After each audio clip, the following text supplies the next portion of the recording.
up to your knees in love. There's a tree house in the meadow below the mountain peak, the perfect place for lovers when they play hide and seek. There's a covered bridge at Cripple Creek where the horses always stop. Between the tree house and the covered bridge, that's how Mom and Pop I make it. Love in the country where skies are blue. All you'll be dreaming of are the birds and the bees and the flowers and the trees till you're up to your knees in love. There are roses on the trellis and the scent of new mown hay.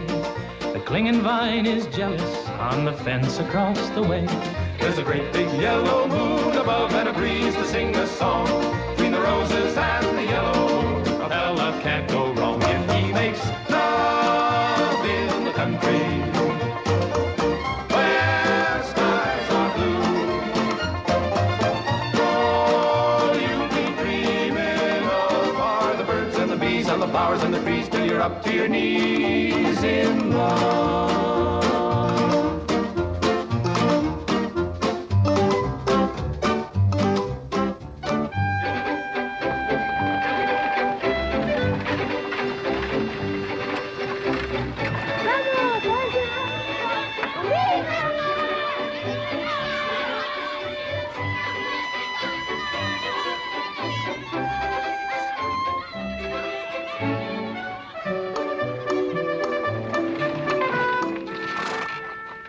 Lord to goodness, not again.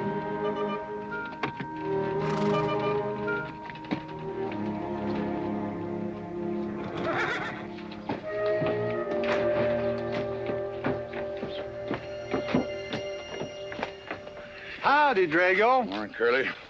Makes 7 times this month he come home swoggles. 6. 7. 6. Once was his birthday. That don't count. Give me my buggy whip.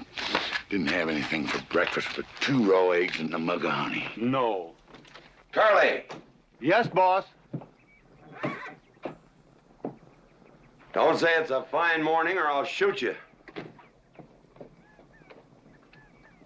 Get out of here, Bunyan. Good morning. Morning. Carlos, what are you doing up there? I hope I get it this time, Mr. McLintock. My brothers, they got the big hats already.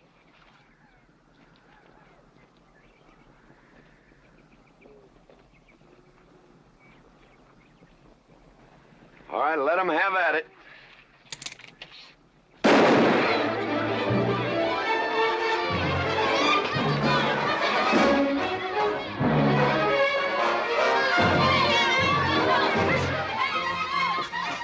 Get over it. Did you let me drive? You promised me you would sometime. No, yeah. Boss, you better watch that turn onto the road. Yeah. You're gonna kill both of us one of these days. Thank you, Mr. Boss.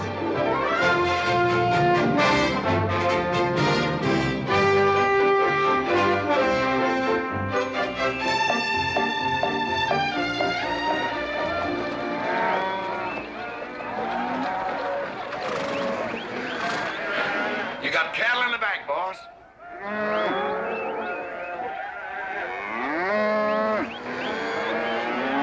Yeah. Give it up. Yeah.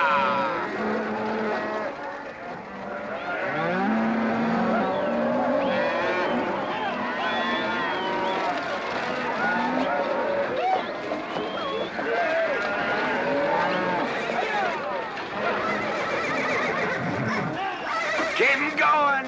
15 cents a pound all the way to Kansas City. Yeah. Yeah.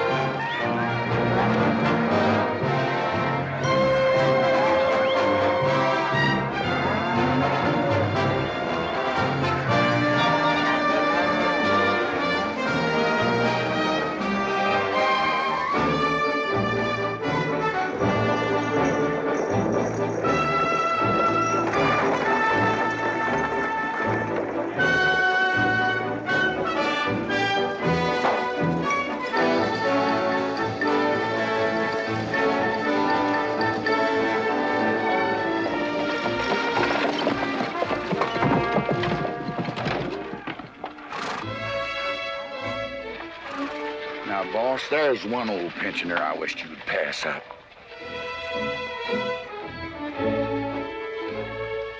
Bunny? Yeah. I knew where I'd seen his face before. He's an old timer. He's just been around town a couple of years. Oh, you have no milk of human kindness. Morning, Mr. McLintock. Morning, Bunny. Well, I can see you're in good health. Never felt better. Contrary to what you may hear. Me, my kidneys ain't what they used to be, and my liver's been leaving me billies. Drago?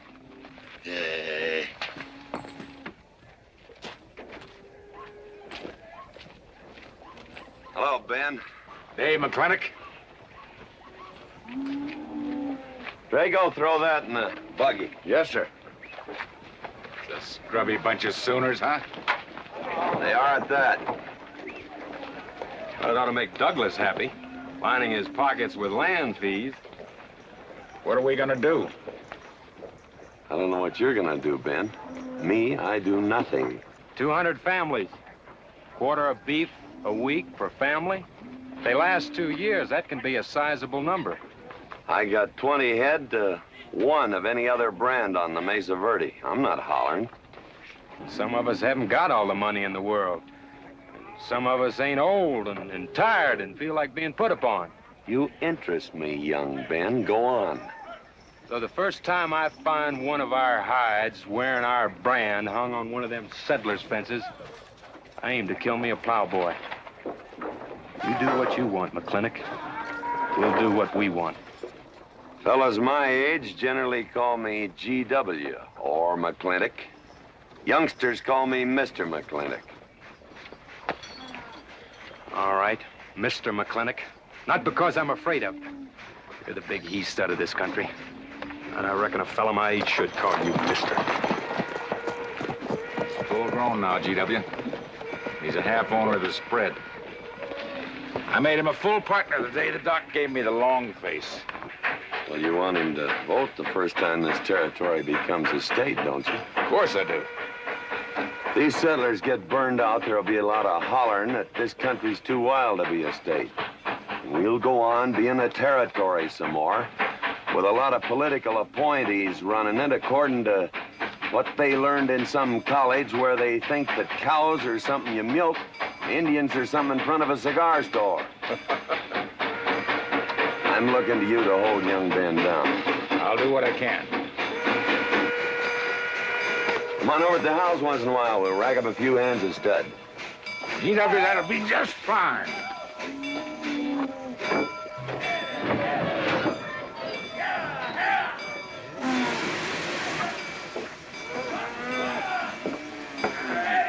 It's a nice morning, ain't it, boss? Everybody's entitled to their own opinion. Like that again, eh? Here's something that'll cheer you up. About 1,000 head. I figure they'll bring about 1,250. They're not as fat as I'd like to ship. They all off the North Range? Yes, sir.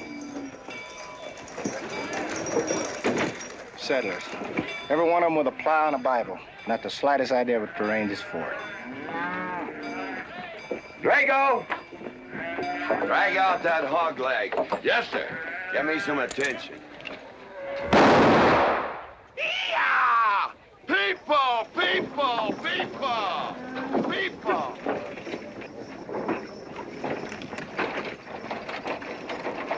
Come on, all of you. Gather around. People, come on. Gather around. I'm McLintock. You people plan to homestead and farm the Mesa Verde. Yes, sir. The government give us each 160 acres. The government never gave anybody anything. Some years back, a lot like you came in. You had a pretty good first year, good summer, easy winter. But the next year, the last rain was in February. And by June, even the jackrabbits had sense enough to get off the mesa. Folks, do you know who that is? That's McLintock. George Washington McLintock. I told him that, Douglas. He controls the water rights on 200 square miles of range. You know that lumber you got? It came from his land. Cut by his loggers and milled in his mills. Douglas, I come close to killing you a couple of times when we were younger. Saddens me I didn't. Can you imagine a man who owns all that? Oh, and mines too, I forgot to mention them. All that. And he's begrudging poor people a measly 160 acres. That right, Mr. McLintock? You begrudge us a little free land? There's no such thing as free land. If you make these homesteads go, you'll have earned every acre of it. But you just can't make them go on the Mesa Verde. God made that country for buffalo. Serves pretty well for cattle. But it hates the plow. And even the government should know that you can't farm 6,000 feet above sea level. Any trouble, Mr. McLintock? No trouble, Jeff.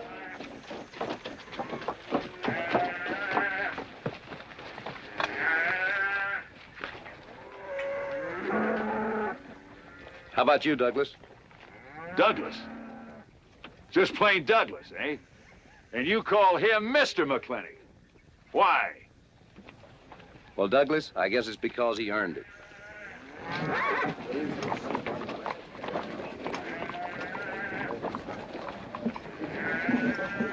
Mr. McLintock? Yeah? I'm a good hand with cattle, Mr. McLintock. I'd like a job. Well, you look strong enough. You come in with those Sooners? Well, yes, sir, but we don't have a homestead and... Can't use you.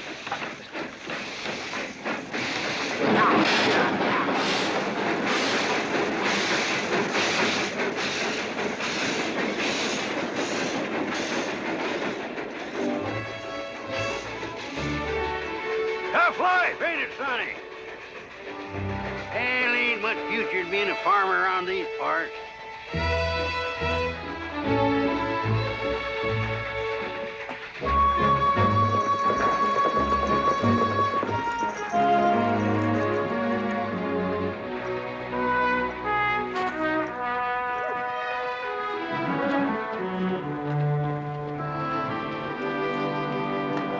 Ladies, this is the finest Chantilly lace available anywhere. Chantilly, Mr. Birnbaum. Well, believe me, it's the best. Oh, excuse me, please. Look around. Take your time. Drago, I got 1,000 Havana cigars and 12 of those hats for you over there. Them fair big hats ain't gonna last long the way some folks have been dipping into that red eye these days. Uh-oh. Good morning, GW. Good morning. I stole some stick candy. Please, help yourself. Come on in. Davy, you can forget about saddling up the horse. Come in here. Problem? Yes. Well, if I were blacks, I'd move Queen's Bishop to King 4. Yeah, you might be right. You know, I was just starting to work this out when the letter came. Letter? It was... What happened? Don't you want it? Morning, Mr. McLintock. Morning, Davy. You being here saved me a trip. Oh, that hat and suit of clothes you picked out for my birthday? Well, instead of this cowboy hat, I'd like to have this one. If it's, all right with you, sir. Oh, it's all right with me, Davy. Of course, that looks like the kind of a hat a fella'd wear down Main Street to start a fight. Oh, I don't need a city hat for that. All I have to do is walk down the street and some wiseacre will call me an Indian, and just like that, the fight's on. Davy, the letter, it's for you. And you are an Indian. Yes, I know I'm an Indian. But I'm also the fastest runner in town. I've got a college education, and I'm the railroad telegrapher. But does anybody say, hello, college man, or hello, runner, or hello, telegrapher? No, not even hello, knothead. Davy. It's always, let the Indian do it. Will you go out in the store and help the ladies? All right. I'm also bookkeeper, part-time clerk. Always let the Indian do it. The lady brought that out here this morning, asked for it to be taken out to the home ranch for you. Handsome lady, kind of tall with red hair. Called me Mr. Birnbaum, just as if she'd never seen me before, and as if that veil that covered her face would keep me from recognizing her. I thought she was in New York or Europe or someplace. So did I. Jake, you better throw on a couple extra cases of the boss's favorite bourbon. That stuff sure gets used up fast out at our place. Which reminds me, you better start tapering off. Catherine's in town. Katie?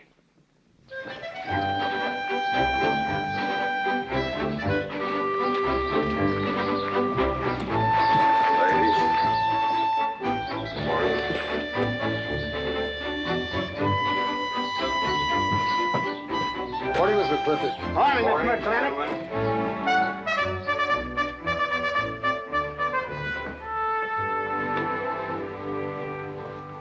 Good morning. Hello, morning, Matt. darling. Fauntleroy, Morning, GW. what are you doing in here? Why aren't you out at the desk? Helping out the bartender. Yeah, I see a busy day. Give me the key to room 17. What? 17, and don't advertise it. Here they come, Mr. McLintock.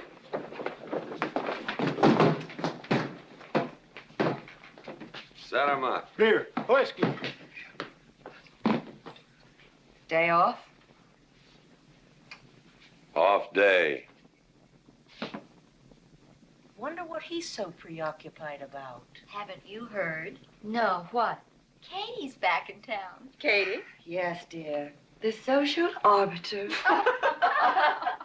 Well, hi, Sonny. Good morning. Oh, He sure is a polite one. Mr. McLintock, I don't want to bother you. I'm sorry, boy. I told you, no job.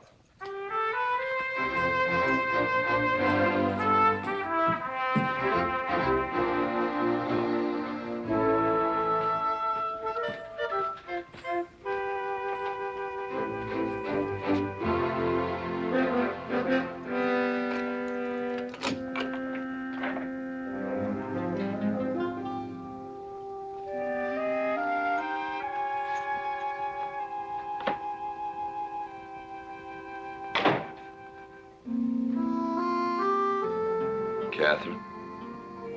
George Washington McLintock.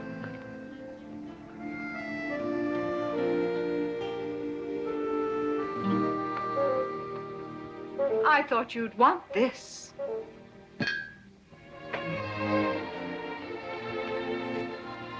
First dig of the spur. But who am I to upset your plans? But you feel kind of silly. I never feel silly. It's because you have no sense of humor. Why couldn't we sit down in the hotel dining room and talk about whatever it is you want to talk about? Or why couldn't you just come over to the house? And have everybody know that we're meeting. Everybody knows, and what's the difference? We're married. And that is something I should like to change.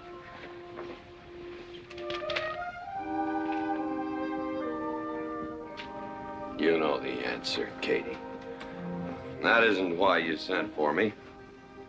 Let's get to the rat killing. Oh, that's just the kind of remark that's always endeared you to me. Let us open the discussion. Very well. Our daughter is coming home in a few days. Rather, she's coming here. It was just a slip of the tongue that made me refer to this ugly hamlet as home.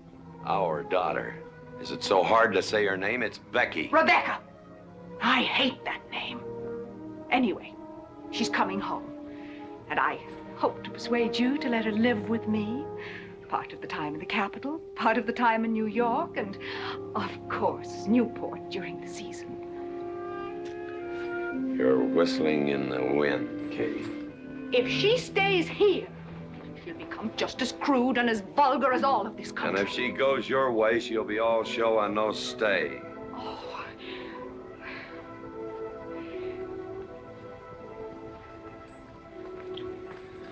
No go, Kate. I hate you. Oh, how I hate you. Half the people in the world are women. Why does it have to be you that stirs me? Animal. That's the story. I saw your picture in the paper at the governor's ball. You were dancing with the governor. At least he's a gentleman.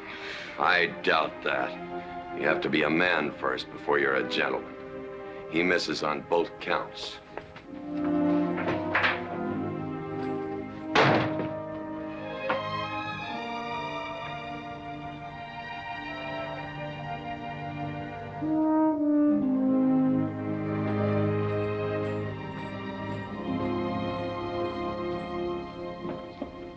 Hey, Sonny, you gonna ask him again? Nope. Hey, boy, you got a pocket of pride. You got a bag. You better listen to an expert, Sonny. I'm telling you, you got to grovel. Human nature gets him every time. Mister, leave me alone. Everybody does it one way or another.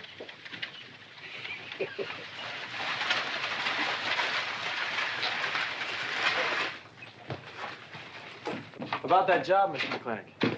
I already told you, son, I've got no need for farmers or use for them. Just 1 minute, Mr. McLintock. My father died last month. That's how come we lost our homestead. I've got a mother and a little sister to feed. I need that job badly. What's your name? Devlin Warren. Well, you got a job, son. See my home ranch foreman. He's over at the corral.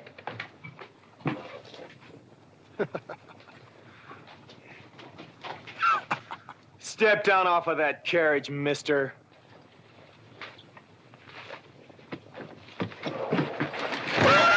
Hold that hog leg. I've been punched many a time in my life, but never for hiring anybody. I don't know what to say. Never begged before. Turn my stomach. I suppose I should have been grateful you gave me the job. Gave? Why, you got it all wrong. I don't give jobs, I hire men. You intend to give this man a full day's work, don't you, boy? You mean you're still hiring me, Mr. McLintock? Well, yes, sir. I mean, I'll certainly deliver a fair day's work. For that, I'll pay you a fair day's wage. You won't give me anything, and I won't give you anything. We both hold up our heads. Where do you live? The settlers' encampment, down by the mine. That's your plug? Yes, sir. Well, hop on him, and we'll go get your gear.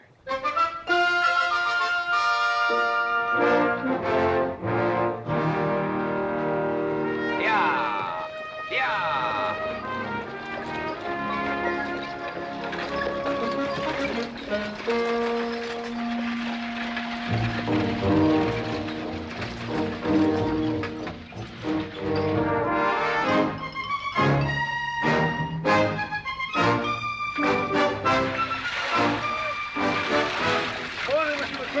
Morning, Mr. Poor Boy.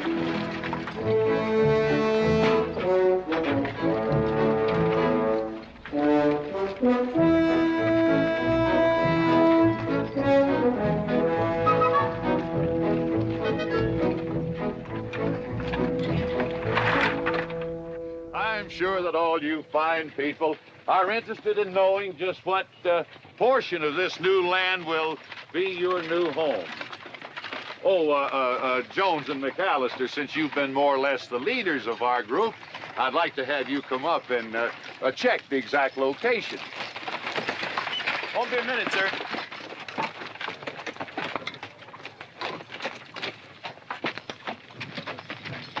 Go after that boy and give him $30.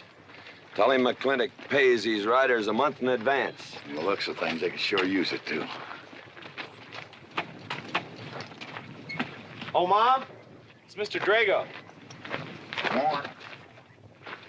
Well, and what do we owe this visit from the cattle baron? I've got a touch of hangover, bureaucrat. Don't push me. Oh, backman!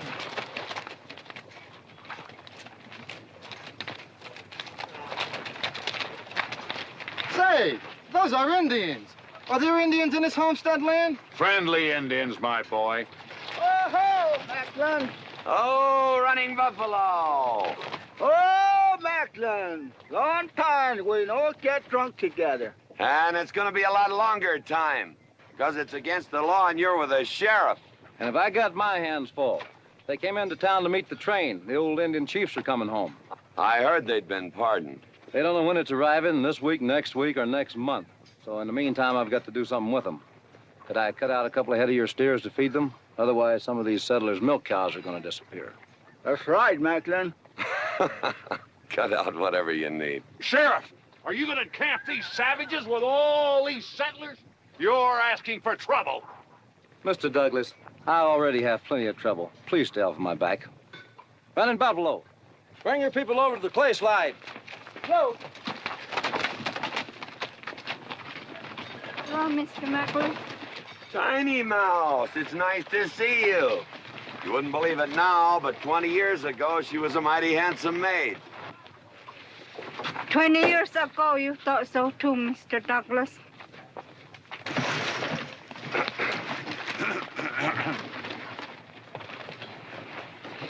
It was just like this. I had a dead beat on old running buffalo, and my sharp 50 caliber misfired. That was back in that trouble in the 40s. Remember? I remember. Hey, you want to tell you something come directly from heaven? No.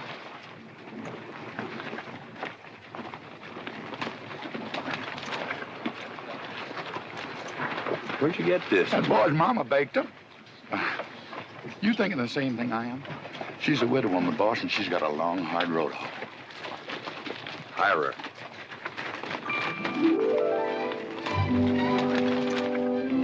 I always said you had a heap of sense. Mr. McLintock, this is my mother. Your mother? And my sister. Pleased to meet you, Mr. McLintock.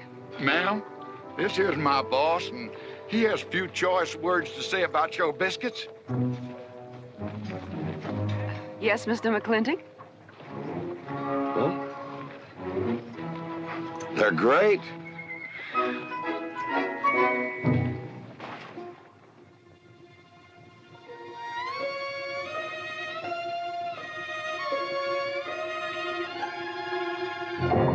Well, you old Cantonese reprobate, how about it? Fire me?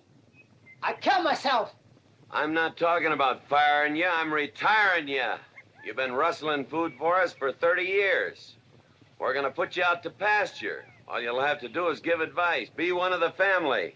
I'd kill myself. I may save you the trouble. But, Ching, you kill yourself, I'll cut off your pigtail, and you ain't never gonna get to heaven. I'll be one of our family. I give you my solemn word. Pretty clumsy family. Drink too much, get in fights, yell all the time. Cut off his pigtail. All right, I'll be one of our family. Giúp lấy đó. Phải là giúp lấy đó. Giúp lấy đó, hai. Cảm ơn.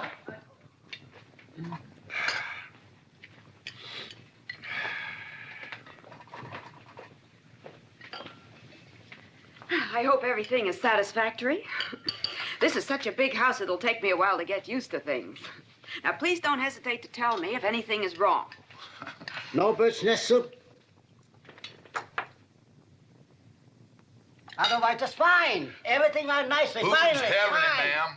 Best apple pie ever had. Curly's right, ma'am. Hated to leave that last bite. Shall we celebrate with a drink? Carlos, come in and help me with the dish. Alice, you want to help too? Yes, Jacob. All right, pitch in. Now, I'll wash and you kids can dry. Is that good here?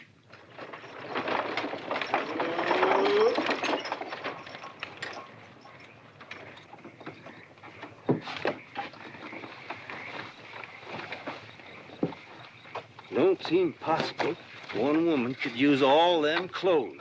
You keep a civil tongue in your unprepossessing face. Yes, ma'am. And unload my baggage, please. Yes, ma'am. By the way, what does that word unprepossessing mean?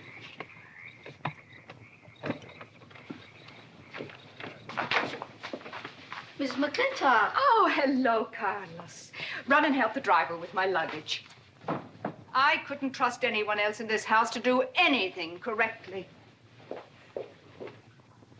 Luggage? Give him a hand, Curly. Yes, boss. Mr. McLintock? Are you moving back in? Yes, but nothing has changed except my place of residence. And I'd be willing to put up with savages rather than be denied the company of my daughter. And I'm proving that by moving in here.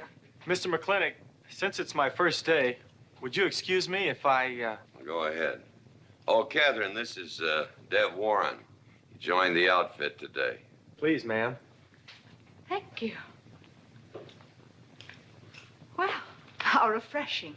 A polite young man here. Where did he come from? He's a farmer. A farmer? Well, I'll be doggone. Kate, welcome home. What on earth are you doing in that idiotic-looking outfit? And don't you dare call me Kate. That's my butling suit. I'm butling for the boss. And I'm sorry, Catherine. That Kate kind of slipped out from the times I remembered you as being nice people. Oh. Are you going to stand there with that stupid look on your face while the hired help insults your wife?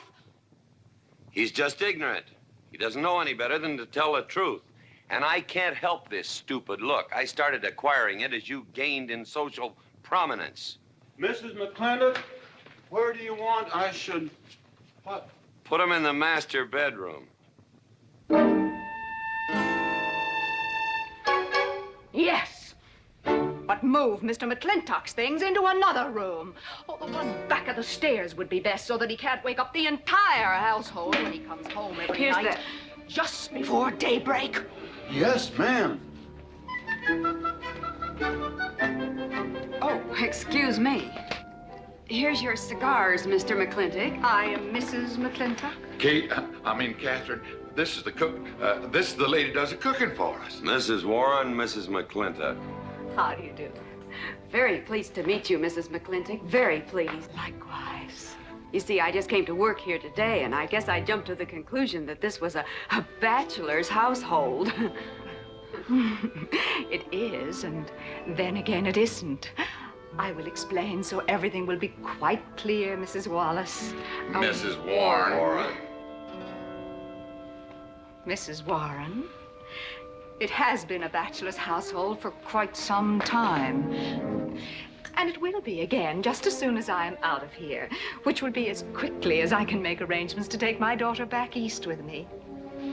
You see, she's coming home from school in a few days, and then we'll be off together, and you can return to conducting yourself as you consider proper in a bachelor's household. Katie. Shut up! Until then, I am mistress in this house, and I will give the orders. I want my breakfast served in bed. Let her. Ain't you gonna say nothing, boss? Breakfast in bed. No. 1 poached egg, tea, toast. Oh, GW. As soon as my things are put away, I want to talk to you about Rebecca. Yes, Mrs. McLintock. Indeed, Mrs. McLintock. Of course, Mrs. McLintock. The toast, lightly browned and unbuttered. Of course, ma'am. Wait a minute now, boss. Where do you think you're going? I just remembered I got a date. But she said she wanted to have a talk with you. I heard.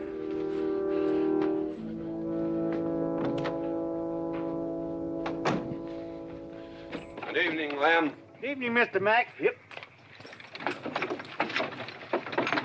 Say, Mr. Mack, what does unprepossessing mean? I was called that once, Lem. Looked it up in the dictionary. It's best you don't know what it means. Uh-huh. Thank you. You're up.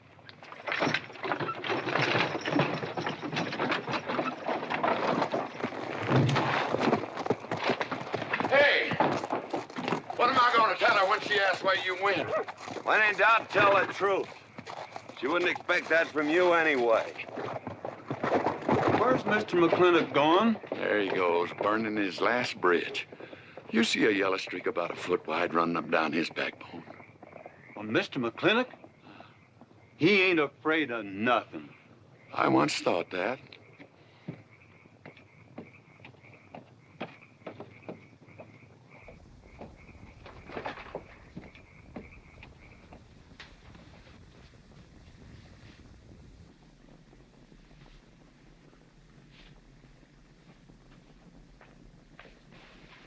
Drago? Yes, ma'am. Was that, He took off, lit out. I told him I wanted to talk to Yes, him. ma'am. I was standing right over here when you said it, and I was standing right out there on those front steps when he walked up to a horse, grabbed a hunk of mane, stepped up on him, and sunk spur. Where did he go?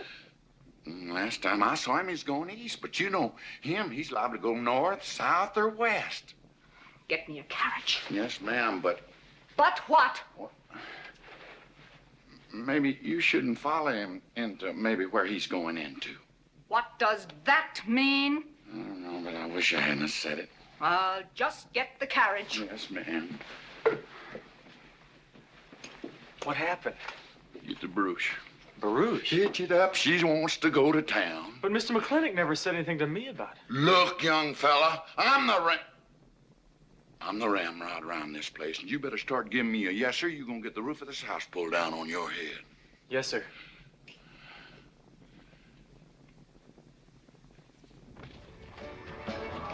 Hello, Davy.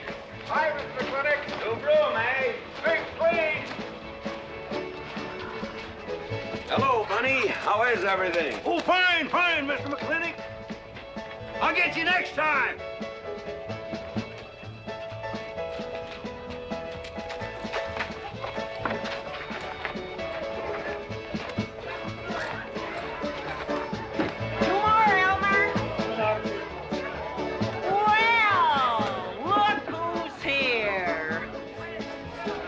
Coffee, Mac.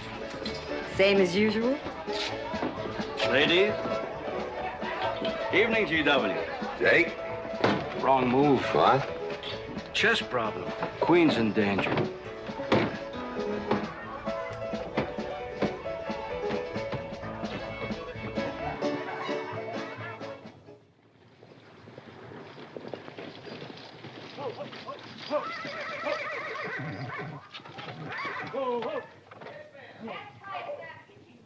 I suppose you can do that. Camille, you're on your own. Miss McLintock?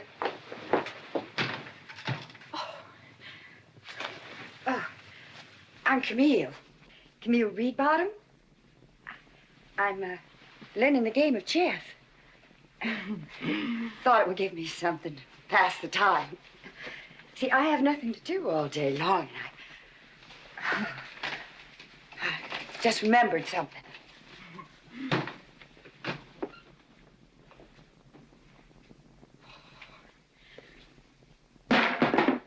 Catherine, I didn't hear you come in. Mr. McLintock, I told you that I wanted to talk to you. Not now. Could I get you a glass of sherry, Catherine? Oh, thank you, Mr. Birnbaum. I could use one. I came into town behind a runaway team. Drago never could handle horses. It was that young man whose mother pretends to be your cook. Catherine, your wine. Oh, thank you, Mr. Birnbaum.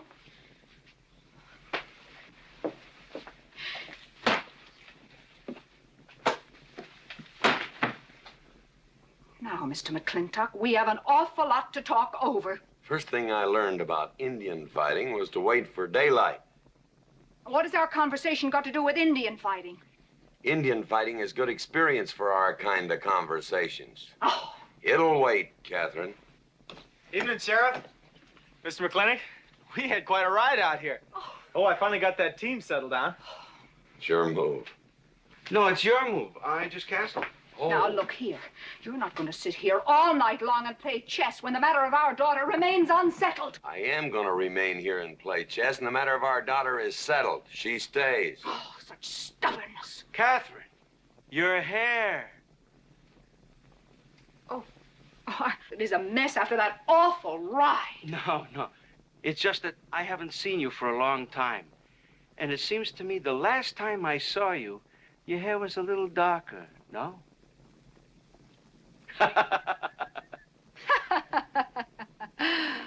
It's a funny thing that tricks a man's memory will play, huh? Mr. Birnbaum, I think that you've completely lost your mind. You have done something to your hair. I have not. I had it been none of your business. I'm certainly not going to put myself in the place of those blondine trollops that you seem to prefer. Take it. Huh? Oh. Fill it. Oh.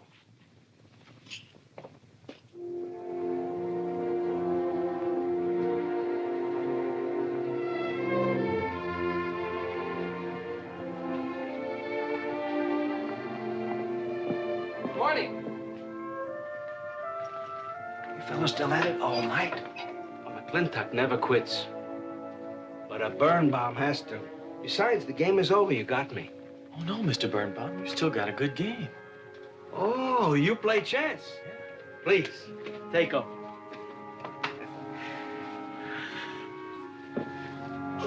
Pretty good. Fair. Well, looks like I won't have to come into town always to get a game. Remember, I'm a bad loser. It's your move. Yes, sir.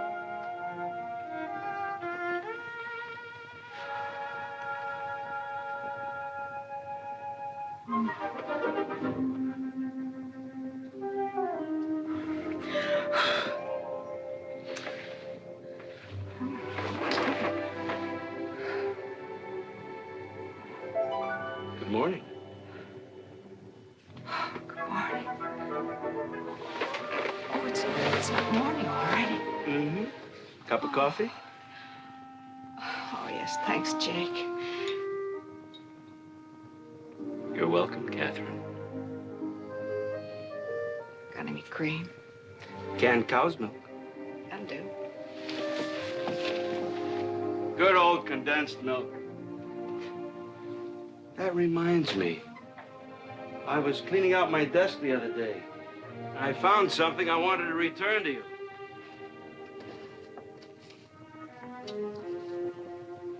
Here it is.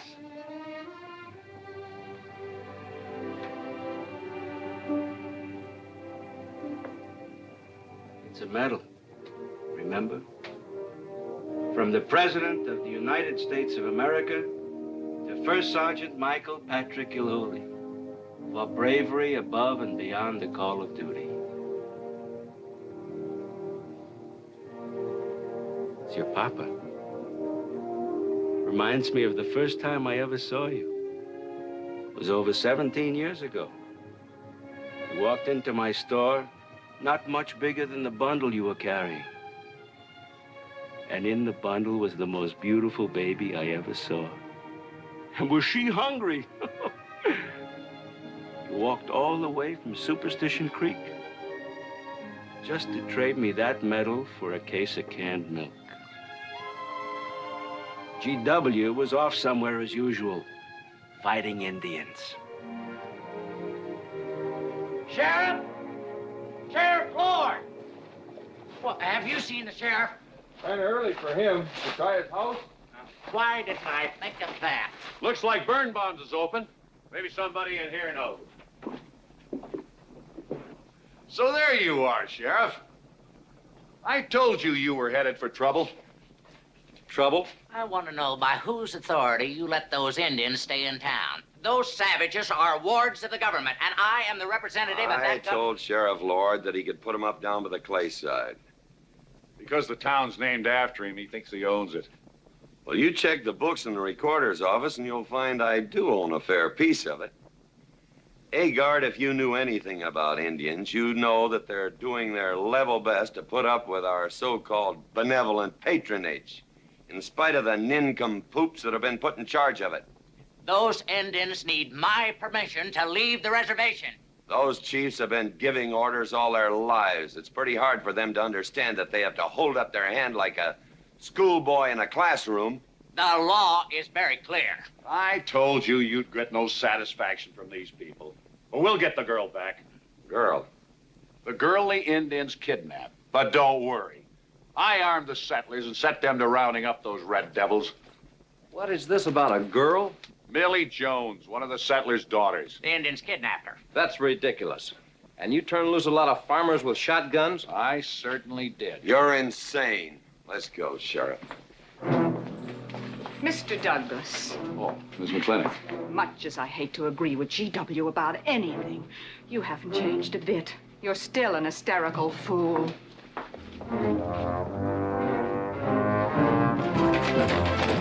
Coming to town, I got worried. What about? Thought maybe Katie shot you.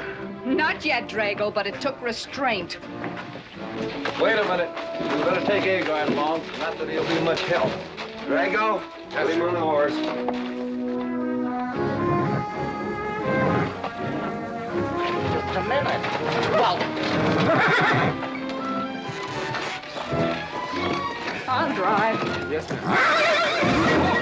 Agard, what are you doing? Agard! Agard, this is serious! Stay with him, Agard! Stay with him! Agar, will you stop showing off and getting this buggy? Mercy. Mercy. That horse is a little green.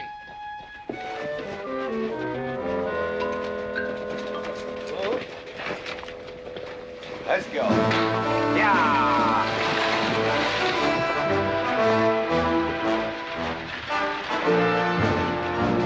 Just where do you think you're going? Don't use that range, boss. Tone of voice with me.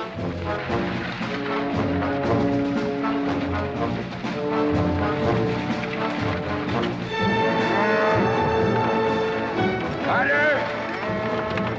We're headed for Mr. Poor Boy's mine. Mount up some riders. Right, boss. You heard the man.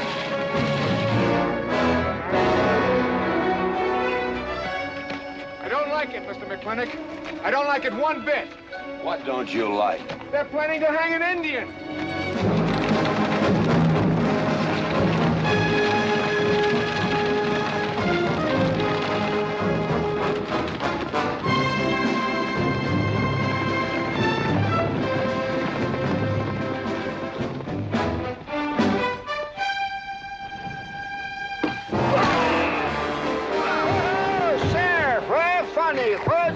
whiskey. Hold that! Not so fast, Mr. Boss of the whole country. Unless you want to wear a big hole in your middle. How long is GW going to let that cheat-chalker push him around? That cheat-chalker has a sawed-off shotgun. How do you know she didn't wander off someplace or meet some fella or something? What are you saying? That I didn't raise my girl right? That she'd wander off all night with some man? There's a lot of things I'm not saying to you, mister. Well, you got a sawed-off shotgun in my middle. But how do you know this Indian had anything to do with it? She's gone, ain't she? She's gone. Pa! Pa! I'm over here! Pa! Been looking for me, Pa? Where you been, gal? Young Ben took me for a sunrise ride, and the horse wandered away. You come down over there. But, Pa! She's telling the truth, Mr. McLintock. We wasn't doing nothing. Well, that's not important right now. The important thing is that you don't draw that hog leg, or this'll be worse than Dodge City on Saturday night. You get on, back to the wagon. I'll tend to you later. Now for this young whippersnapper. Now, no harm has been done. And young Ben here is one of the nicest boys in the territory, so just put down that shotgun and I'll let's teach forget him to fool with Mike.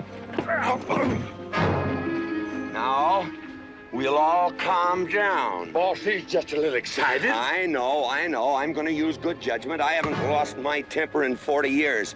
But, Pilgrim, you caused a lot of trouble this morning. Might have got somebody killed.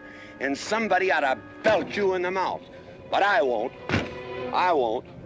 The hell I will.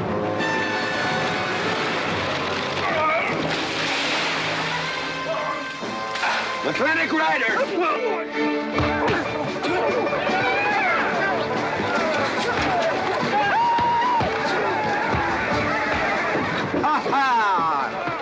Oh, Markland! Hey, Buster! Remember me?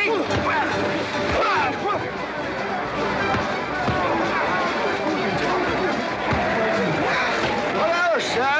Nice party.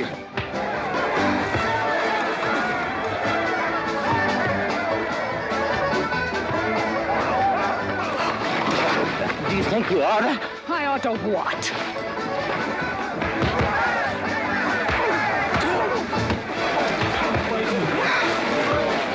Why, you fighting?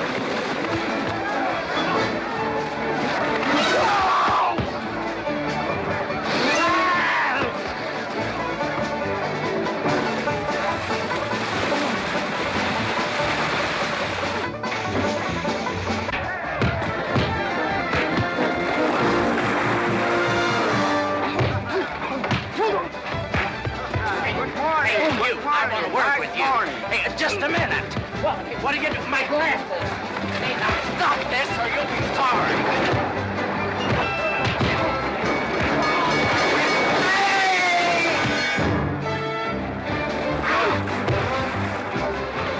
Stay out of this, Jake. It's everybody's war.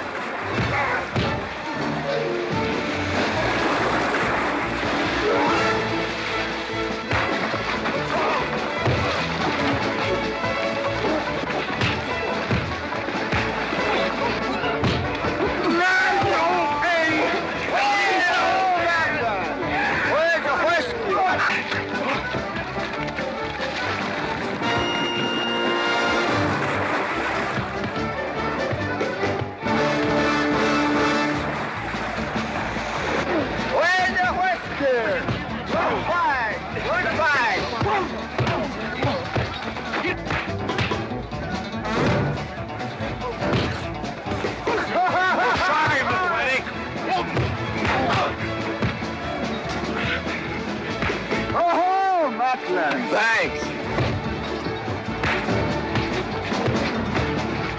Ha-ha! Very funny. Yeah, very funny.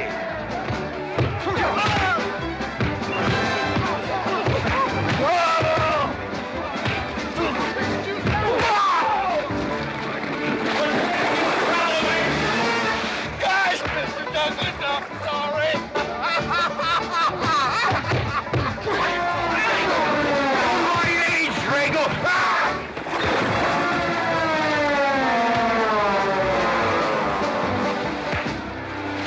Hey!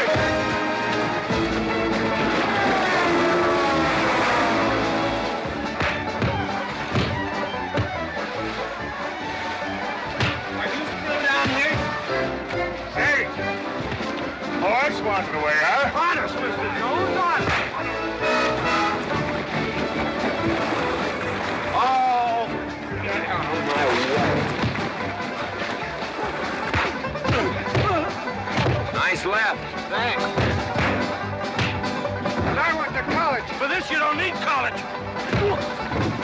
You're not getting me down there.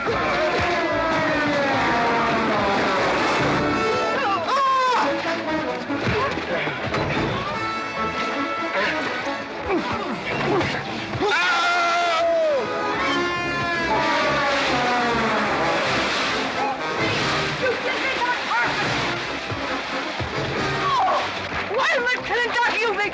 Good morning to you, Mrs. McLintock. Buddy, you big...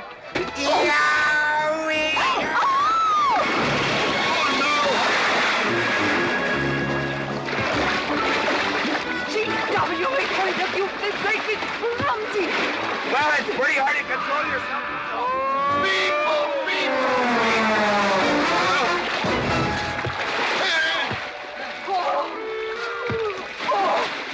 Oh, Macklin! Oh, Macklin! Oh, party! But no whiskey. We go home.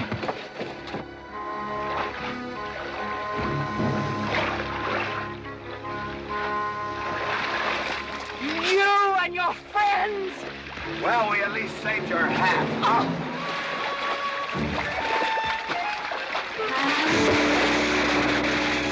Where is everybody? Oh, for heaven's sakes.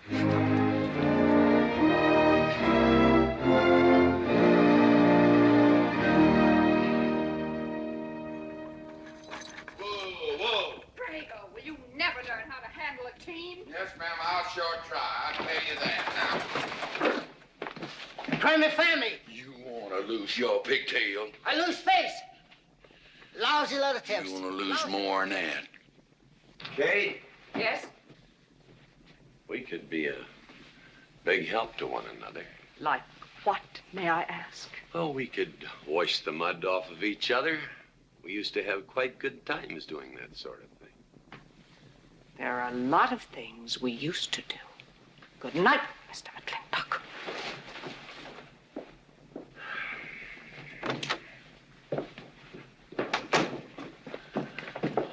Any luck? What are you talking about? I mean, divorce. She still wanted. Yeah. You know something? Women are funny. She fought like a wildcat on your side out there this afternoon. Come home, she slams the door in your face. That divorce business, is that what you get when you pay a woman not to live with you? That's about it. Some women I've known it'd be worth it. You know, if we had any moral character, we wouldn't be standing here covered with mud drinking when we should be washing. G.W. Drago.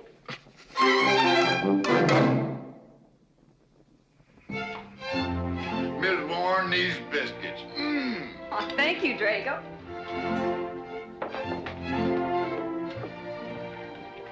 Good morning, Mrs. Warren. Good morning, Mr. McLintock. Breakfast for the boss? If that's the way you want it, Mr. McLintock.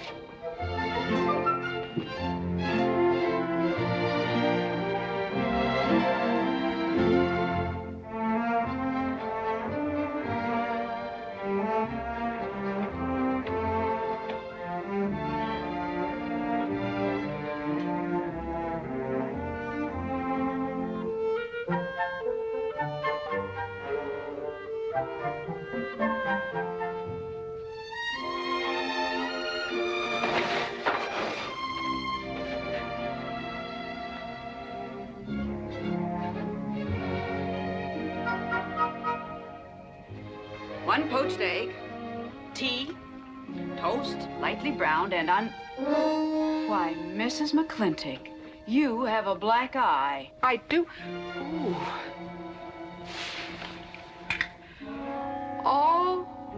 Oh, and Becky's coming home today. And that's not all. There's a little something we'd better get settled. There are no men listening now, so we can be ourselves. Oh, sure, I let you get away with all that guff the other night. But now that we're alone... When I want the opinion of the hired help, I'll ask for it. You know, you could wind up with 2 black eyes. What? Oh, I realize you had to put on that big act. We always have to just before we get ready to forgive them. Generally for something they haven't done. But you and I both know that's just to keep them from getting the idea they run things. McLintock give you that black eye? No. Nobody gave it to me. I won it.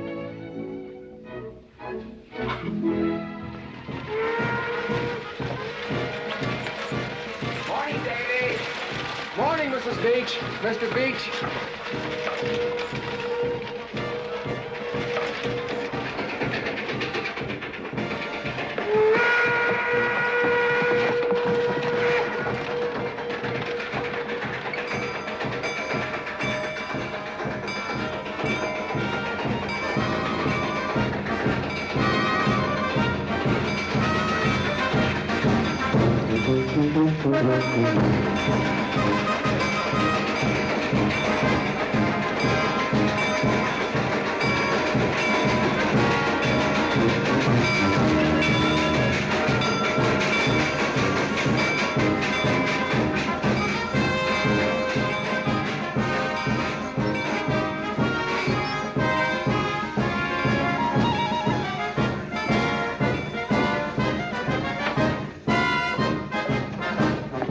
Why, Miss Becky, welcome home.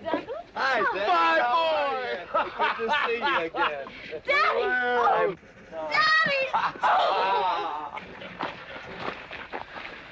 It's been 2 long years. I guess I'm gonna have to stop calling you Tomboy. Oh, Becky. Mama! Oh, darling. I wasn't sure you'd be Oh, here. I've been here a few days. And, oh, Becky, I bought you 3 of the most beautiful dresses. Oh, Mama.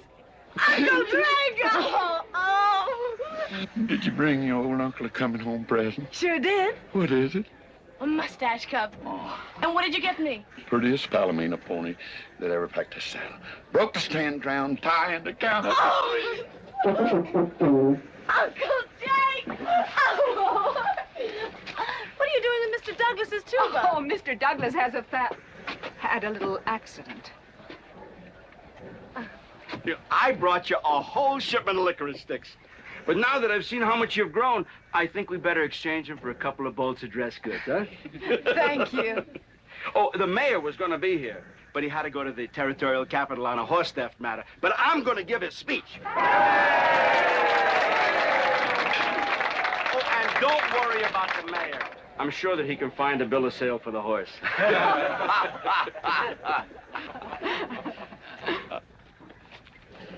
Ladies and gentlemen, we are here to welcome the fairest... What am I doing? We are here to welcome back the prettiest girl that was ever born in McLintock, or in any part of the territory.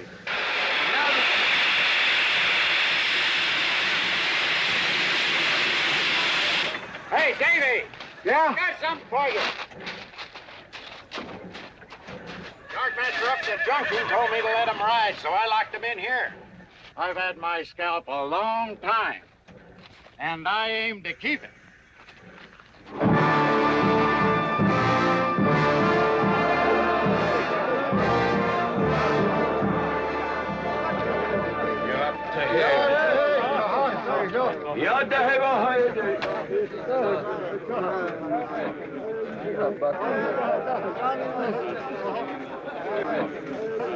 And now she's come back to us. Gone are the pigtails, but the freckles are still on the prettiest face that was ever born in McLintock.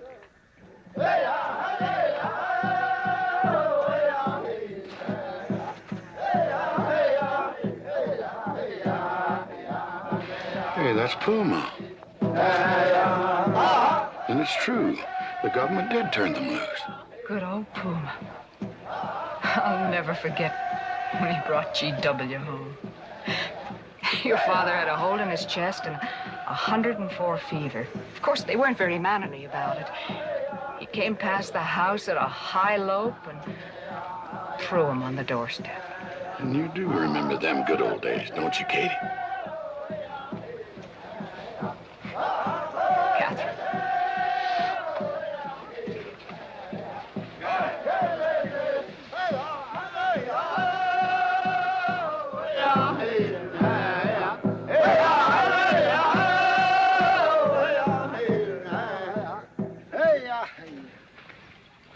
Yatta hey, my friends. Yatta hey. Puma, honored enemy. Does big McLintock forget, also blood brother? No, I'll never forget that. All wound. Does it hurt still? I feel it when it comes on to rain. An inch higher and I wouldn't have had to worry. Our big McLintock, that was remembered fight. We return with news. Our people have more trouble. You see, I learned good English now, big McLintock. Learned in white man's jail. But we would have you talk our course at government hearing. I understand that Governor Humphreys is going to preside at that meeting. Yes, Puma, I'll translate your wishes. Mr. McLintock, could I impose upon you to use your Comanche to tell these Puma chiefs... is chief of the Comanches, and he speaks English very well. Oh, well, your people will have to follow my instructions to the letter. It is the law of the land. Well, now, just a minute. Well, for heaven's sakes.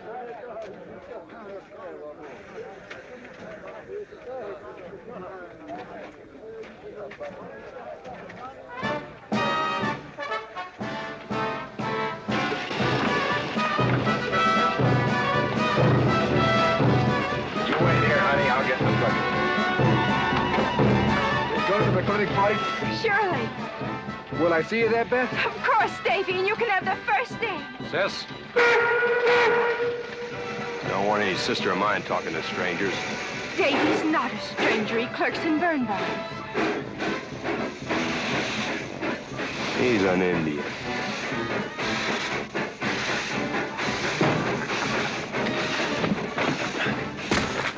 Darn you, Drago! Now look what you've done.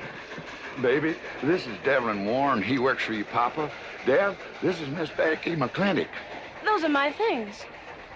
Yes, ma'am. Oh, I don't know you anywhere, Miss Becky. What do you mean? Oh, I mean, you look so much like your mother. Or even prettier. Oh, Mr. Warren. Mother's much prettier than I am. Many a fight started with words like that. Come on, get in the boat. Hello, Ching. We got jelly pie for dinner. Oh. I'm not cooking. No, he's not. Junior! Yes, Miss Becky. You remember Junior Douglas, Mama? Oh, of course. How's college? Valedictorian, 95. Oh, congratulations. Oh, Mr. and Mrs. Douglas, we will see you at the party, of course. Oh, delighted. Well, it'll be pretty hard to keep young men away. Yes, sir. Drago? Yes, boss. Baggage all loaded. G.W. You remember young Junior? Oh, yes. Like father, like son. Mr. McLintock, I hope you don't think I'm being presumptuous in asking for the honor of calling on Miss Rebecca. Well, there she is. Ask her yourself. Thank you, sir. Ching, now I'm going to get fired. Get up out of here. Thank you, sir. Thank you. Have you no manners? See you at the party, Junior! Yeah. Yeah, what? Like father, like son. What did he mean, Matthew? Come on, Ching. Grab a root and growl. Well,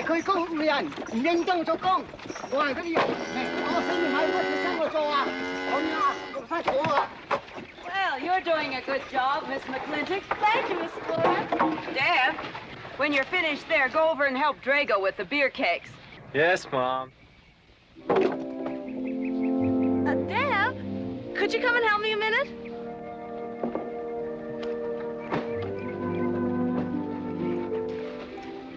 I certainly was surprised to hear you went to college. Why? I don't know. Junior says Purdue's a good college for a backwater place like Indiana. Well, he did indeed. Oh, could you do this? I can't reach it. Why didn't you finish college? Lack of funds. My father got sick, and he had to come out west. So he took out a homestead. You know, your mom's sure cute. It's too bad you didn't inherit her eyes.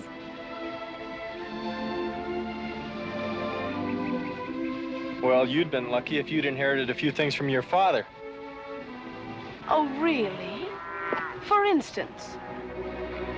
It was common sense, for instance. Common sense? Yeah. You don't see him being fooled by some dude like Junior Douglas. Junior's not a dude. He's nifty. This needs a woman's touch. And besides, he got a letter at college. What sport? Glee club. Very strenuous. Don't you dare hug me! I have no intention of hugging you.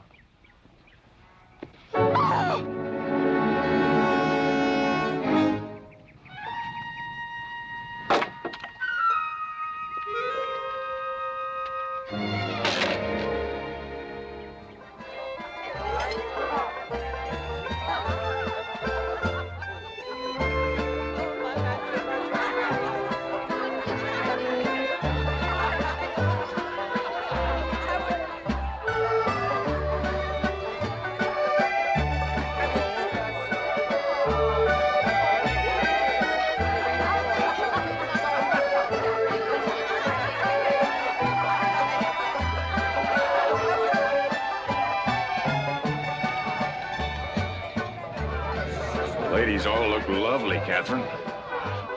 You know, this is a real fine party. Oh, thank you, Ben. Of course, we had to invite everybody. Just everybody. Sorry, GW, but this one's mine. Well, thank you, Mrs. Warren. I guess I'll have to be a good host in my own home. Well, the next one's yours, Mr. McLintock. Thank you.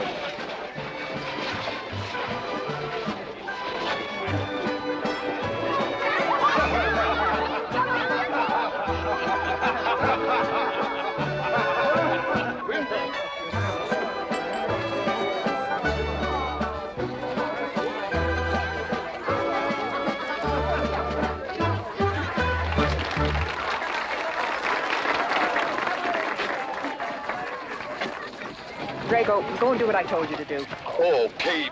Catherine, and do as you're told. Oh, Drago, do this. Drago, do that. Yeah! People, people, people. This Douglas feller. Drago! Yes, ma'am. Matt Douglas, Jr. is going to bring you folks some of the latest terpsichorean dance steps, brand new, brought by him directly from New York City. All right, Mr. Fiddler.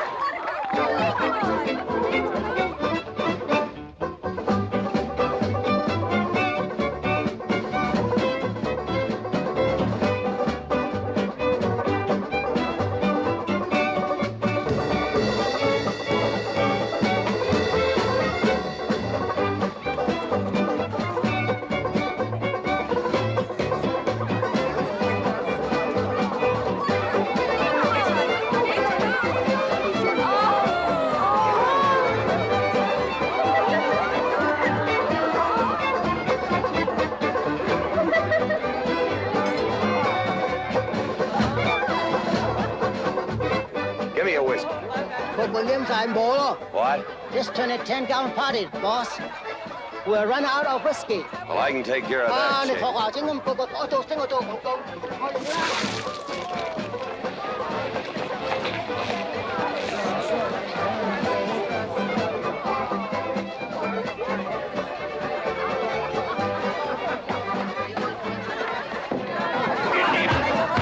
Indian.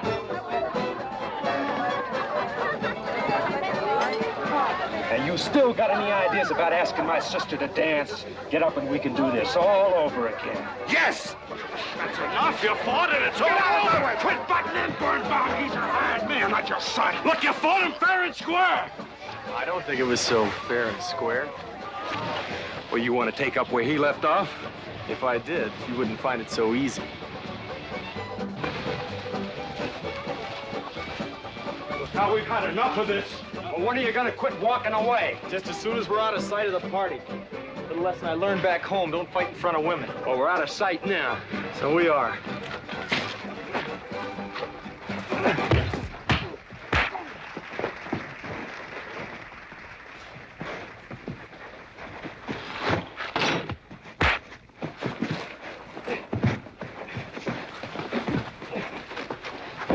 Such vulgarity.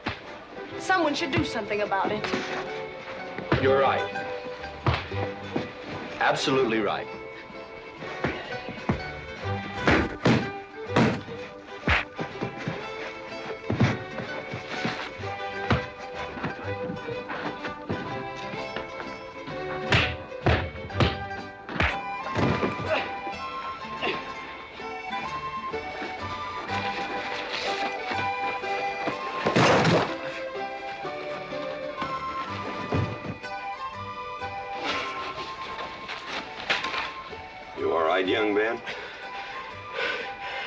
right, Mr. McLintock.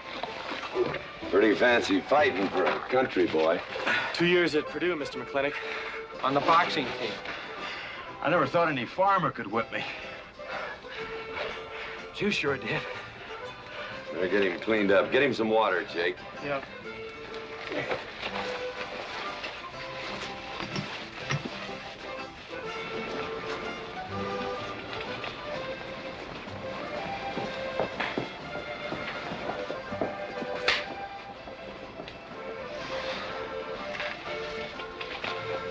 Get yourself cleaned up. Go ask that girl for a dance. Who? Oh! Did I miss one? Where is he? I'll find him, that young whippersnapper. Trouble. Where is that farmer boy? Where is he? Where is he, G.W.? Oh, so you're the young farmer boy that whipped my nephew. Well, I'm Fauntleroy Sage, young Ben's uncle. Well, I'm no farmer, but if you're young Ben's uncle, yes, I whipped him. And you're intruding. What's intruding mean? Butting in. Oh, so he's insulting me. Well, then I got another reason for walloping him. Besides, on account of him thrashing my nephew, young Ben. Fauntleroy, you can't get mixed up in these youngsters' quarrel. Family honor. I can't have said a farmer whipped a sage. You're twice his size. Don't let that bother you, Mr. McLintock. Mr. Fauntleroy insists. I'll just have to teach him the same lesson.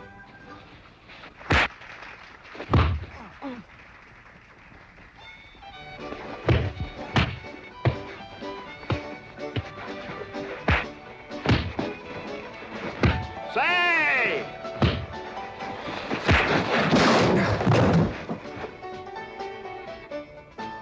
Sorry, young feller. Hate to have to do that, young fella. No hard feelings. Not yet. Not yet what? I mean, that isn't all. Now, wait a minute. Fauntleroy, we're gonna make this a fair fight. Of course we are. Of course we are, G.W. There'll be none of this. I wouldn't do that, G.W. You wouldn't do... No, I wouldn't do that. And Dev, I don't want you kicking Fauntleroy in the knee. He didn't do no such thing. And none of this nose twisting. He's all yours.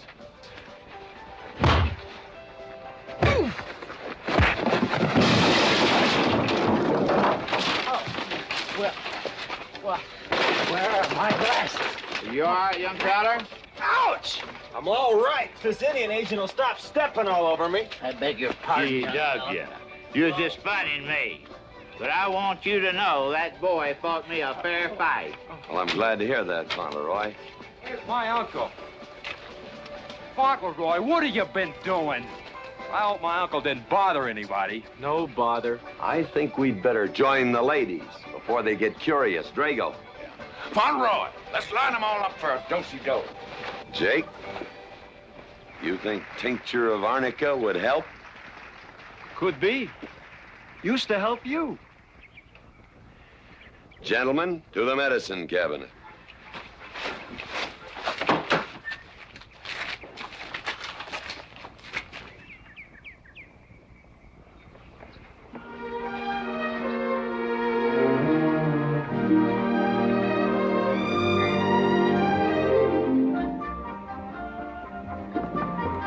Good morning, Drago. Morning, Davy. You seen Daddy?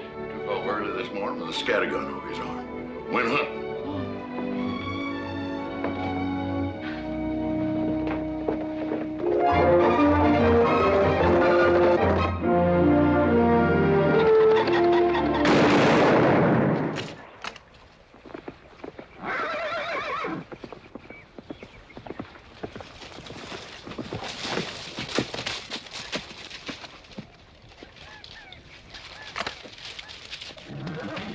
Morning, Daddy. Good afternoon. What gets you out so early? It's something I have to get straight in my mind. Yeah? What? Mama.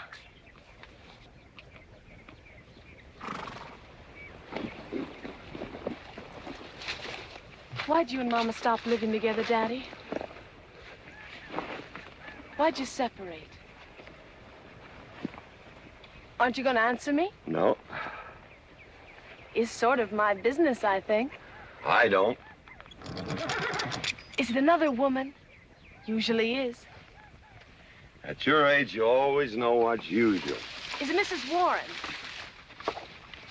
Becky, I don't want to start laying the law down your first day back home. But I'll have no more such talk. First time I ever saw Mrs. Warren was last week. She has a job here at which she's very good. And I hope you'll have the good manners to not pry into other people's business. Your mother's and mine. Pretty good shot, Daddy. Oh, I can understand your trouble. Mama's often so, well, so petulant. Petulant? You learned a lot of words back east, Becky. Wish to God they'd have taught you some meanings. You were only about 6 months old when your mother stayed alone with you in a sod hut under 8 foot of snow, while I moved the herd 300 miles south to try and save it. Saved about half of it. You were a little more than a year old at the time of the great Comanche raids. We stood off 500 Plains Indians for 9 days. Petulant, Becky? I think you better go on home. See that Ching gets those birds.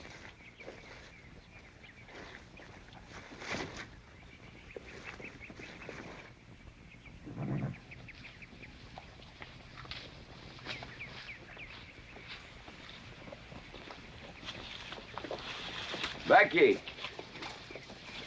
come here.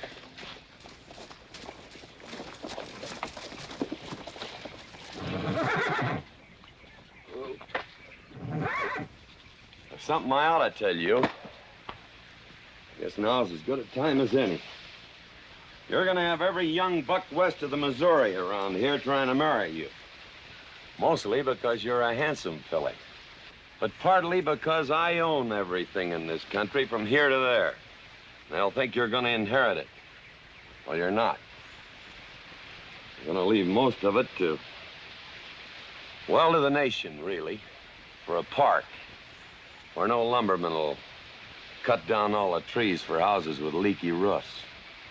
Nobody will kill all the beaver for hats for dudes, nor murder the buffalo for robes. What I'm gonna give you is a 500-cow spread on the upper Green River. Now, that may not seem like much.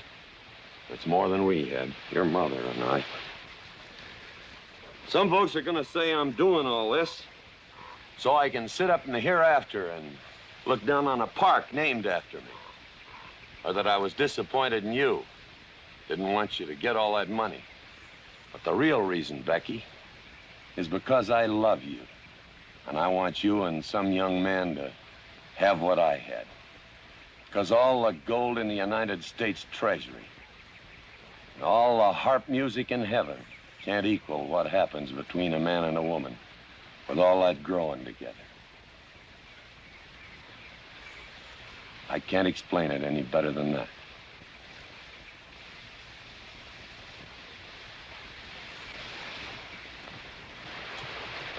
All right, Daddy.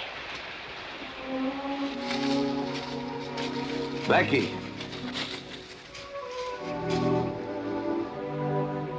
When you're as old as I am, you'll thank me for this. Daddy, I'm full grown. I wasn't worrying about me. I was thinking about you and Mama.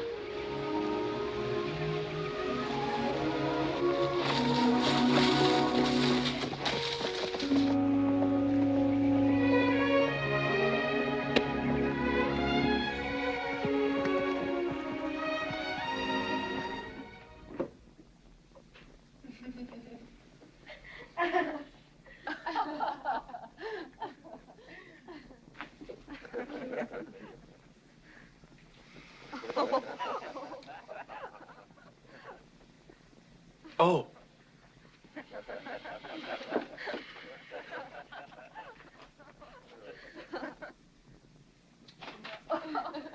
Well, sir, all 3 of them fell right out of the carriage.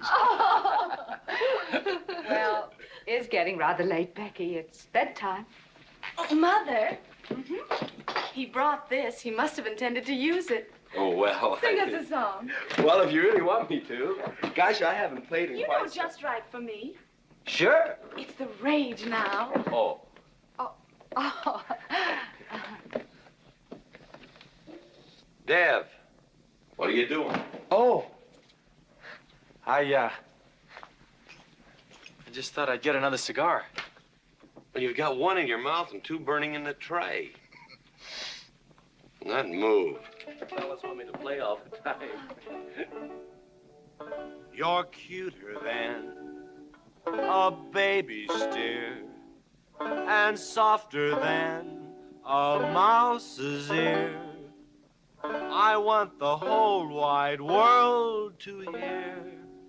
You're just right for me.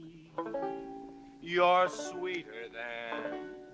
Oh, no, not that rhythm, Junior. Do it the way they do at the plaza. I know the words. Sure, Becky. Will you sing with me? Of course. All right. I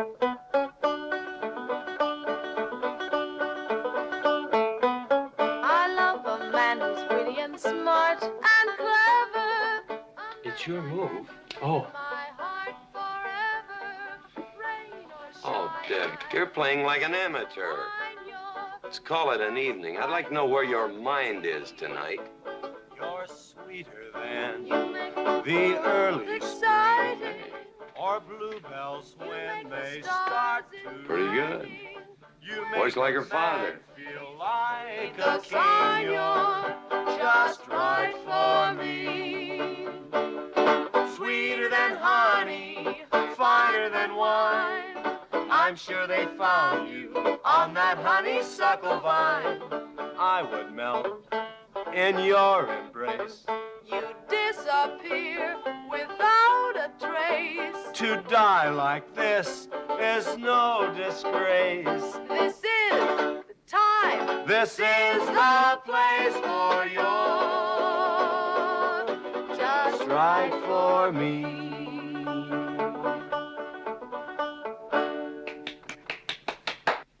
Well, that's so good, I kind of hate to break this up.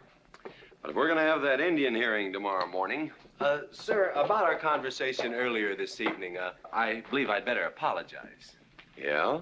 Yes, sir, I've been thinking it over, and when I called you reactionary, well, that's merely my generation's term for your generation. Nothing personal, sir. Oh, really? Well, good night, sir. Good night, Miss McLintock. Good night, and do come again. Good night, Drago. Night. Boss, what does reactionary mean? Me, I guess. He says that anyone that wanted to sell at a profit was a reactionary. Was we reactionaries back in them days when you was selling beef cattle for 6 cents a pound on the hoof? Well, no use arguing with him. College boy.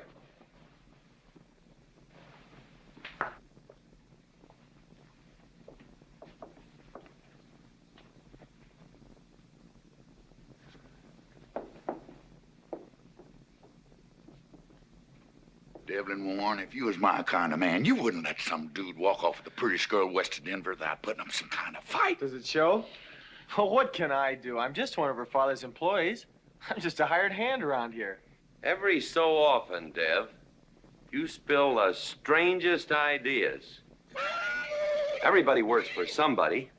Me, I work for everybody in these United States that steps into a butcher's shop for a T-bone steak. And you work for me.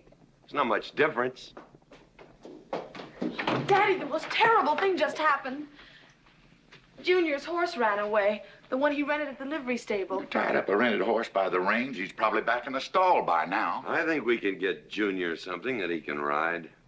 What I'd rather do, Daddy, is drive Junior home in our barouche. It's a lovely evening, and I'm sure Uncle Drago wouldn't mind driving. I would, and I got the kind of manners don't keep me from saying so, just to be polite. I'll drive him home, Mr. McLintock. And you don't have to come, Miss Becky. I'll see that he gets home safely. I can take care of myself. You got yourself a foot, didn't you? Dev, get the carriage. Drago? I'm going with them. Now you got me wrangling dudes.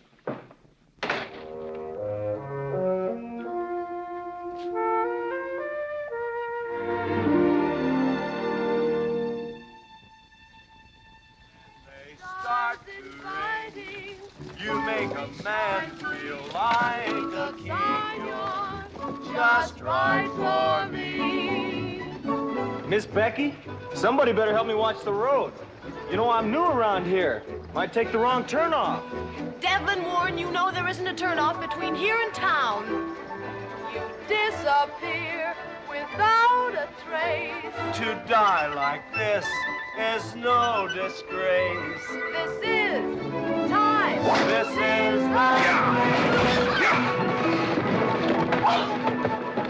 Devlin Warren, what are you trying to do? Kill us? Rather have your friend drive? Yeah!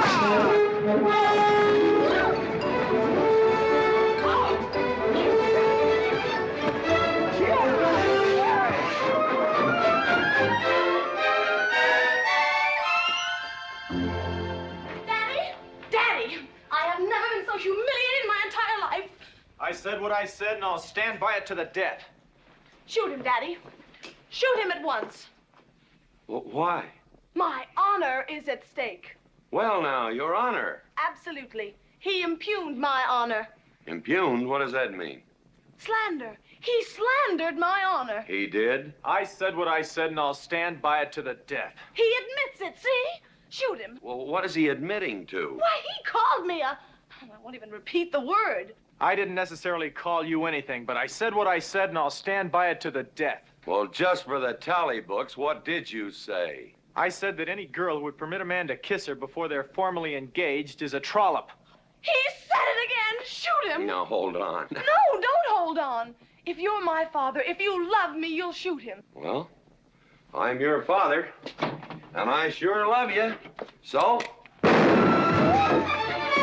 Oh, you shot him. You really shot him. Hey! He dies. If he dies, he'll be the first man ever killed with a blank cartridge. We use this to start the races on the 4th. Hey! I'm on fire! Oh, you poor dear. Poor dear? You'd have had me shot in cold blood. But it didn't happen. Yelling I insulted you and all. What you need is a good spanking. Dev! Daddy! Leave me out of this. Well, I think I'll give you what you deserve. You wouldn't dare! Oh, wouldn't I? You'll think next time before you have someone shot. And this kicking and yelling isn't gonna help you. Don't you! Oh, Daddy! Wait a minute! Daddy! Oh, Daddy, help me! Don't! Daddy, Lord, I hate you! Mommy! Oh, G.W., was that a shot?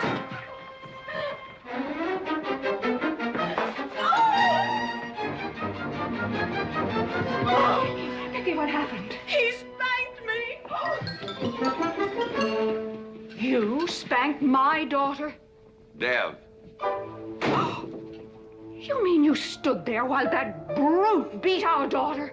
G.W., what's happened to you in the last 2 years? Part of valor, son.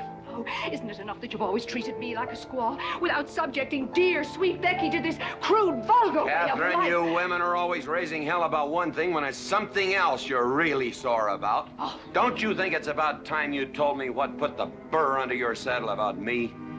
I don't intend to stand here and hold a midnight conversation with an intoxicated man.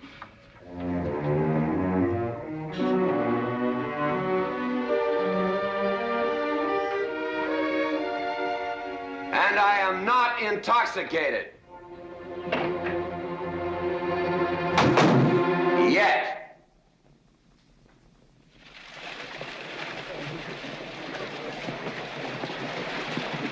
Hello, Governor! Hello, Governor!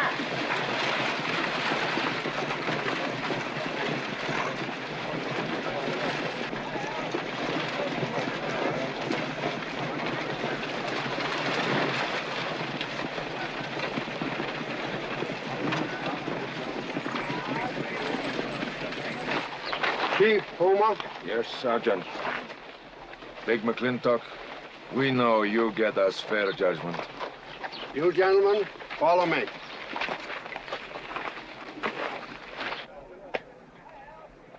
Well, Jake? G.W.?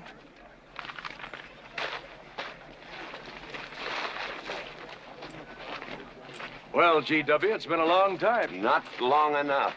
Cuthbert. Your husband is a rude man. Yes, Cuthbert, I know.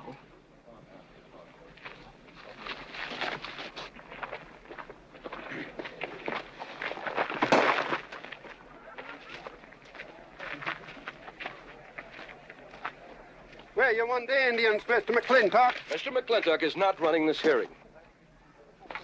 Sergeant, seat those Indians. Yes. Gentlemen, be seated. You know, the whole tribe here want to come into town. Proceed, Lieutenant. This hearing is now in session. Governor Cuthbert Humphreys presiding. Good luck, Daddy. Afraid it's a packed court. Government Edict number 826 has ordered that the Comanche Nation be transferred from their present reservation to Fort Sill. It is the government's claim, as filed by Indian Agent Agard, that these chiefs, after being released from prison by a kindly government, did then rouse and incite defiance among the tribe against said order.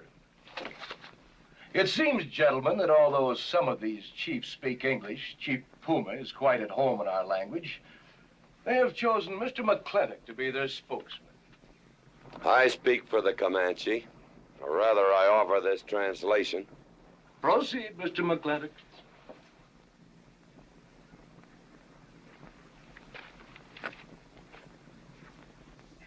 The Comanche say, we are an old people and a proud people. When the white man first came among us, we were as many as the grass is of the prairie. Now we are few, but we are still proud. For if a man loses pride in manhood, he is nothing. You tell us now that if we will let you send us away to this place called Fort Sill, you will feed us and care for us. Let us tell you this.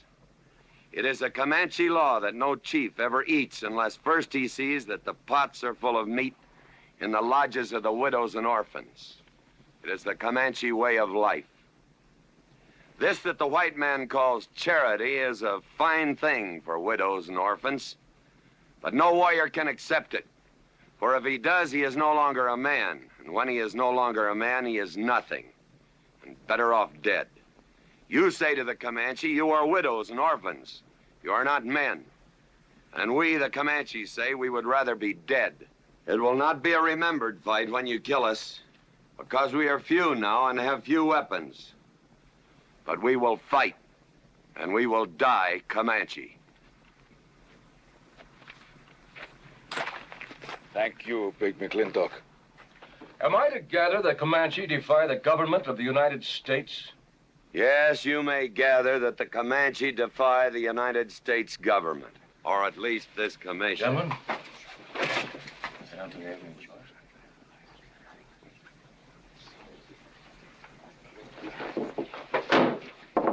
It is the order of this court that these chiefs be incarcerated until such time as the detachment of United States cavalry be made available to escort them and the Comanche Nation to Fort Sill. This court is adjourned. Oh, McLintock! You are important chief amongst these white people. Sway them. Have them give us few guns to make the fight worthwhile. Let us have one last remembered fight for end of Comanche. I almost wish I could arrange that, Puma. Ahalani cha. Ahalani cha. Sergeant. Yes. Well, squad, carry on. Gentlemen.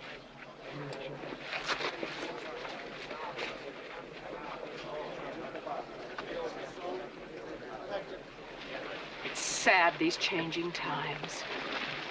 It isn't the times that are changing, Mama.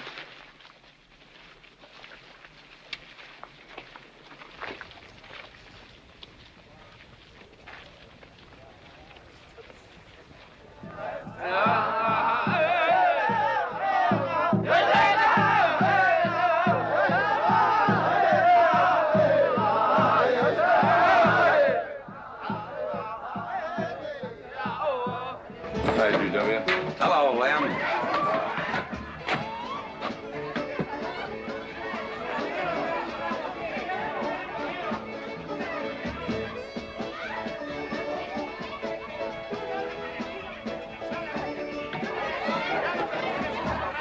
Bunny? Oh, howdy, McLintock. I figured you'd be belly down drunk by now. I've been doing some drinking, Bunny. Is that boxcar still on the siding? Well, sure, but... But what? Well, I don't like it. You don't, eh? You figure if them Indians get out there and lead the cavalry on a wild goose chase, that great white father's going to get nosy. Get nosy, and he'll investigate. And when they find out how that side-saddle governor's been messing things up, they'll give those Indians a fair trial. That's live ammunition in that boxcar. You know what'll happen if them Indians get some guns in their hands? Somebody's going to get hurt. Is Puma's word good enough for you? Well, I don't... McLintock, you got yourself a partner. Leave me out of this. Hey, McLintock. Good night, Bunny. Good night, Governor. There is the Katie with her light red hair, sweet as the roses on a summer air. I'll find her somewhere while the moon is high and tell her that I love her, and I'll love her till I die. Katie Gilhooly, the master's home. Katie, Catherine Gilhooly McLintock.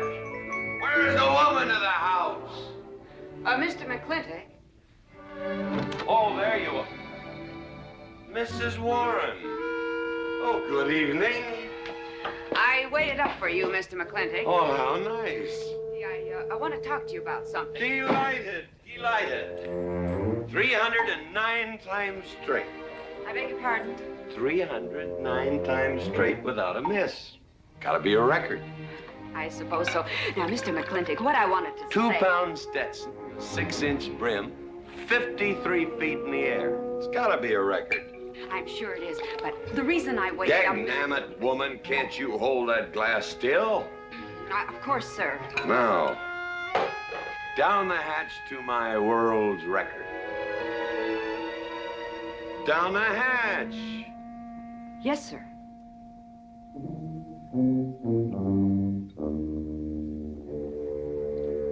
And now, to the governor of our territory. The governor of the territory, sir? Now, don't you stick up for him, Mrs. Warren. You're a fine woman, Mrs. Warren. But you'll certainly go down in my estimation if you stick up for Cuthbert H. Humphrey, governor of this territory. I don't mean to Down change... the hatch. Oh, yes, sir. Down the hatch. Cuthbert H. Humphrey, governor of our territory, is a cull. You know what a cull is, man? A cull is a specimen that is so worthless that you have to cut him out of the herd. Now, if all the people in the world were put in one herd, Cuthbert is the one I would throw my rope at. At whom I would throw my rope at. Natural-born cull. Another touch, ma'am? Oh, no, sir, no. Well, I don't mind if I do. Good. Can't walk on one leg. Oh, I didn't mean to be vulgar, ma'am. Can't walk on one limb. It's all right. Sounds silly. Only a bird can walk on a limb. You know my wife? Her name's Kate. She insists on being called Catherine. Do you know her? Of course, Mr. McLintock, and that's what I wanted to talk Well, to you. she thinks that Cuthbert H. Humphrey is panting for her like a bull buffalo at the first green up of spring. But what Cuthbert is panting for is my money. Don't make me feel like I'm drinking alone, ma'am. Very well, Mr. McLintock, if you insist. Down the hatch. Good.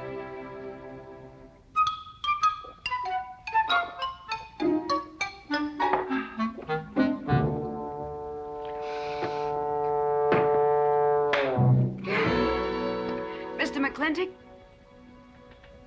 I have something very important to say to you. Very important. You'll have to wait till the morning. Toodle. Oh. Oh, it's all right. It's all right. Betty, bye-bye.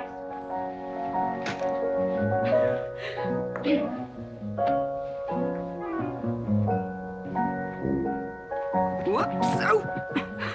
Mrs. Warren. Let me assist you.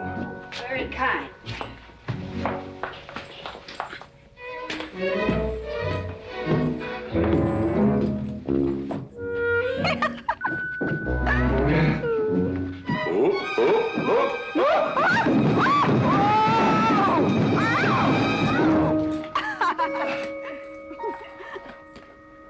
Whoops. What's going on here? Now, Catherine, are you going to believe what you see or what I tell you? Mrs. McLintock, hope you won't misunderstand. It's the first 100 women sitting on his lap that I misunderstood. Number 101 is quite simple. Now, G.W. McLintock, I have something. He's gone to sleep. Just when I know exactly what I want to say to him, he goes to sleep. I waited up to talk to Mr. McLintock. I wanted to tell him I was quitting. You see, Sheriff Lord has asked me to marry him, and... Oh, congratulations. I don't want to seem prudish, but if you are going to marry Sheriff Lord, it seems to me that you're sitting on the wrong man's lap.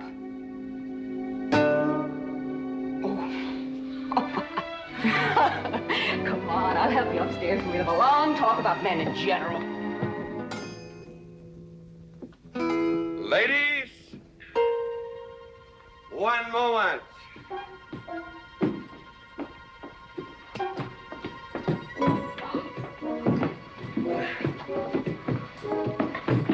Oh! Watch out, you'll get us all killed. Oh! What?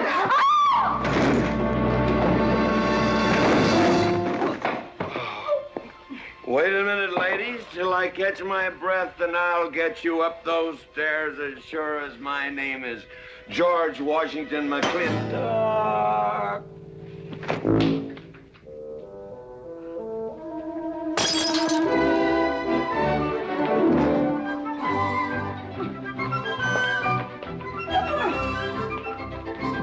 You may be quitting, Mrs. Wallace. Mrs. Ward. But not tomorrow. I want my breakfast in bed. I want to... I know, toast, lightly brown. Somebody sure put a knob on my skull. Here's Katie. I'm speaking. Katie, why? Mrs. Warren was there. Oh. And there you was there. Oh. And there that whiskey bottle was there. Oh. And Katie's temper being what Katie's temper is, well, there you are. Drago, old friend. Huh? My wife does not understand me. Why, she is different than any other man. Come on, I gotta get you upstairs. Get you ready for that big celebration tomorrow.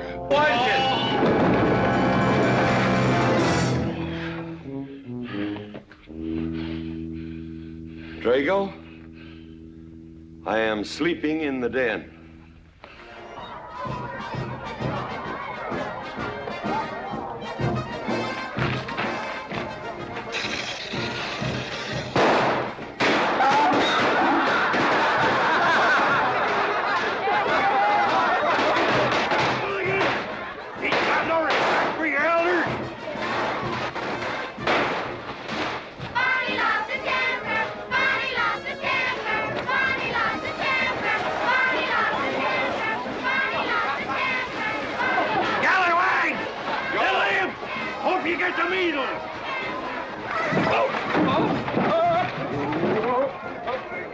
Come on, get him aboard. Is everybody ready? Man in number 5 needs a flag cinch. Get him one. Let us know when you're ready. Ladies and gentlemen, it is my honor to present to you the governor of our territory, Cuthbert H. Humphreys. Thank you, Mayor. My friends and citizens of this great territory, this is the 9th consecutive year it has been my privilege and my pleasure to inaugurate the McLintock 4th of July celebration. Now, the first event will be the wild horse race. But before I fire this shot to start the event, I would like to say a few modest words regarding my stewardship of this great territory.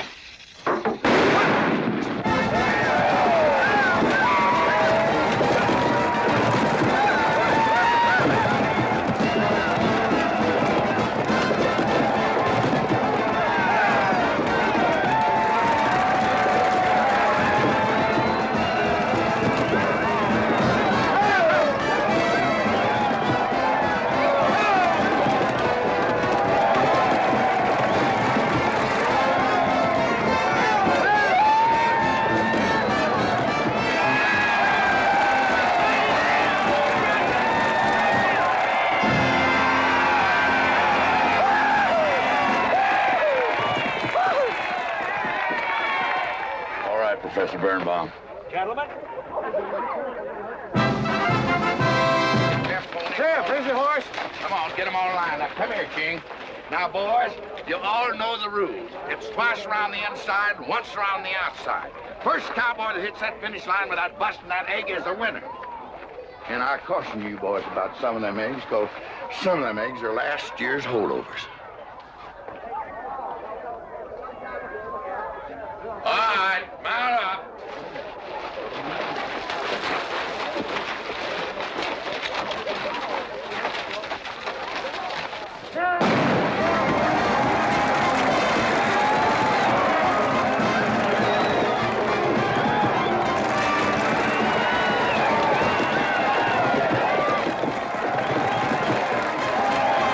Catherine, my dear, you seem to be enjoying yourself. Oh, yes. This is wonderful. It's the only thing I really do enjoy about this barbaric country, the 4th of July celebration. Well, Catherine, I've been here for 3 days. I haven't heard from you. Is anything wrong? Wrong? Well, I just hope that it hasn't been necessary for you to say anything to GW. What are you talking about? Well, Catherine, you see, I'm in a rather delicate position, being governor of the territory and all. I just hope you haven't found it necessary to say anything about... About what? About you and me.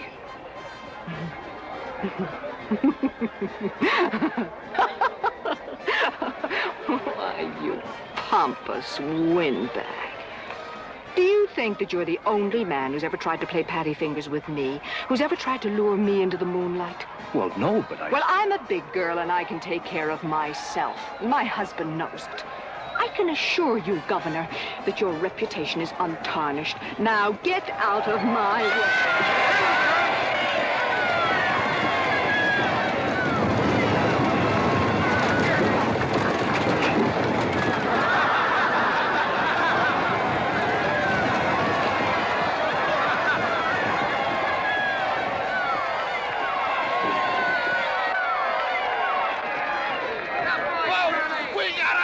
The winner, Curly Fletcher! Mazel tov, Curly! Give me the egg. Disqualified. Here you go, Curly. GW, you'll never believe what happened over there. What? You smell a beer. Well, naturally, I'm drinking beer. Ladies and gentlemen, the next event will be a contest between the two bronco-busting champions of our territory. Remember the year I rode in that event? Wore your garters to hold up my sleeves? We had a bet, and I won it. George Washington McLintock, you are a very crude man. Well, I guess so, but that was a rough horse, like to jarred my insides loose. But it was worth it. 3 beers.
guess so.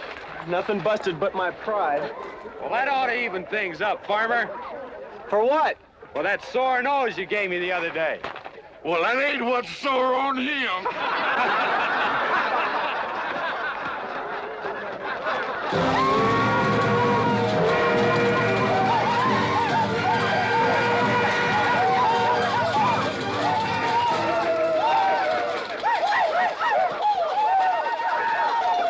The closing event is the cow pony race. The finish line is at the barbecue. So start meandering. Come on. Now, what is that, false courage? Why, you know a Douglas doesn't ever use a thing like that. I want you to get on that horse, get out in front, and stay out in front. I'll be out front, Dad. All the way. Good boy. Now remember, stay out in front. That Agamemnon's a good horse.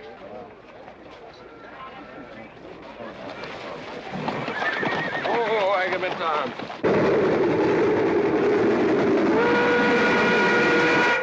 11:40 and she's on time.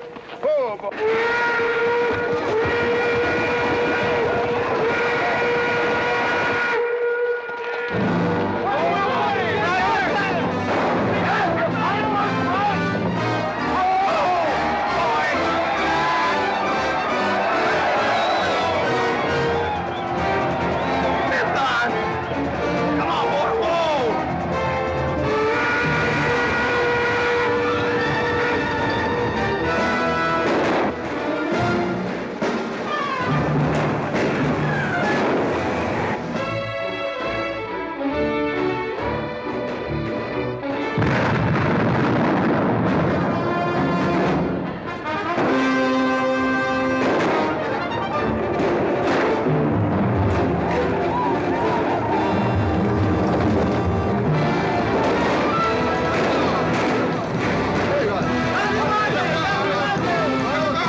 Whose idea was this stunt? God doggone it, they're my real bull.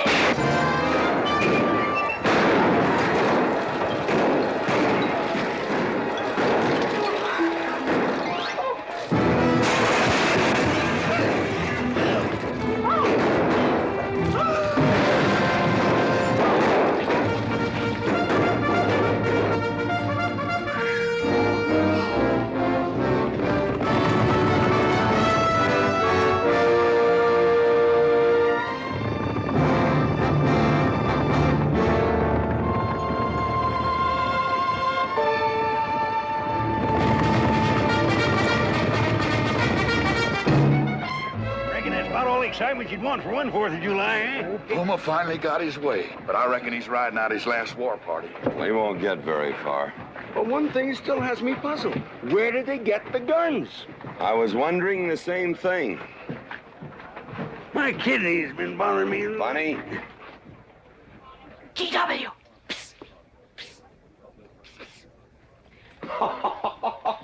What an idiotic joke. Joke? Do you think that was a joke? Oh, shut up. Do you want everybody in town to see me? You look good in feathers. Oh.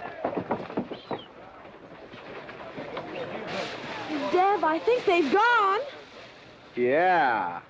What are you going to do about it? What can I do? Nothing. Just like you've always done.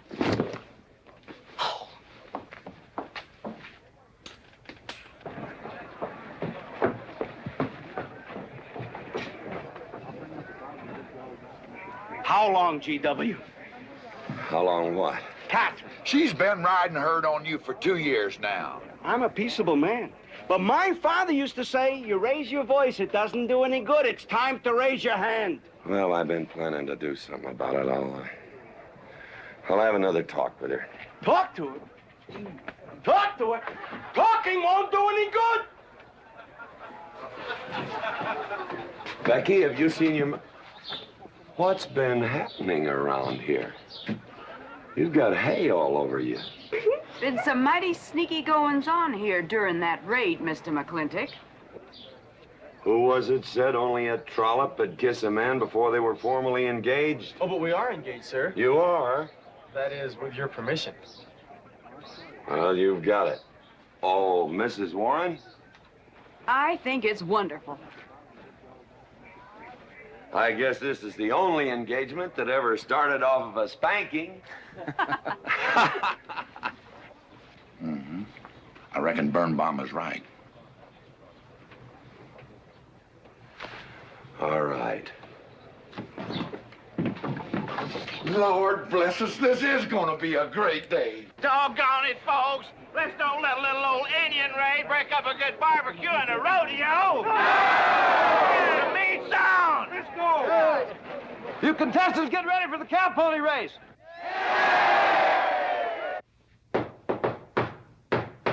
Who is it? It's me. Let me in. Not now.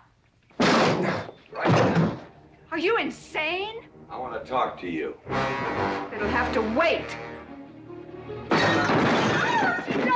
I've taken all I'm going to take from you. You are insane! You are going to tell me why you packed up, picked up, and walked out on me. 2 years ago, you remember, you came home from Denver with lipstick all over your clothes!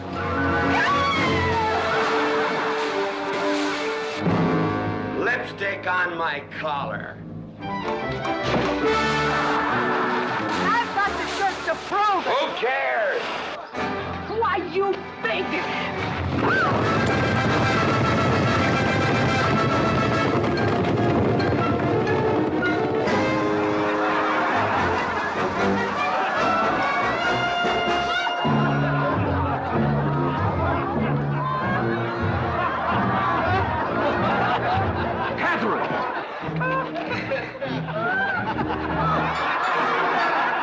GW, you are a ruffian. Cuthbert, you are right.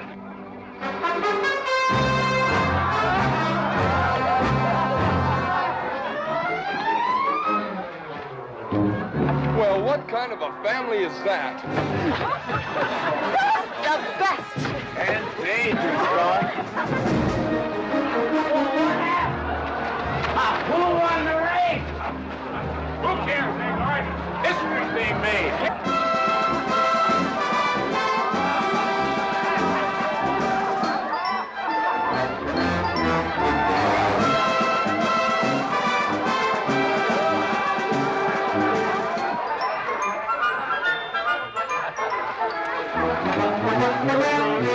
Yes, Rufus? I regret to inform you I've changed my mind about matrimony.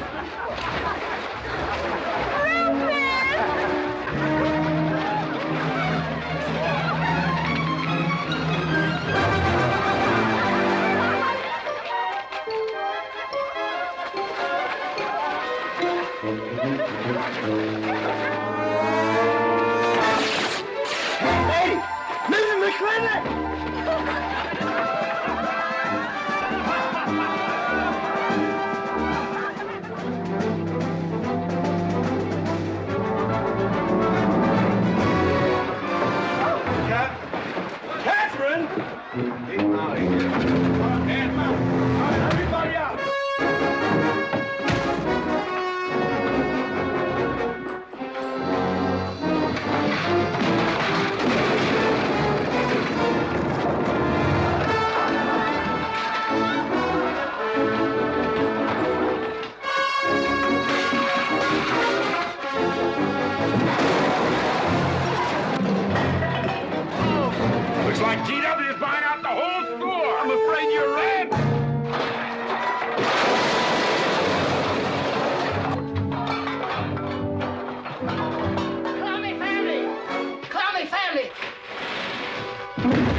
your style?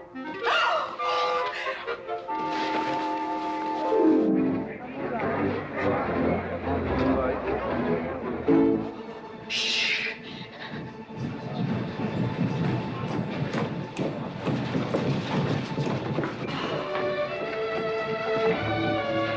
Mr. McLintock, in here!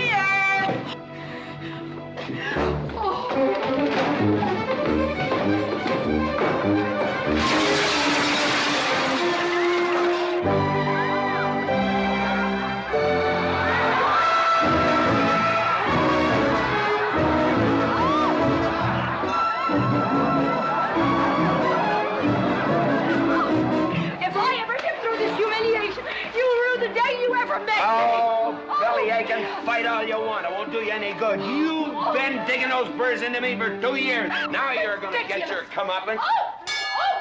Thanks. My father would be proud of you!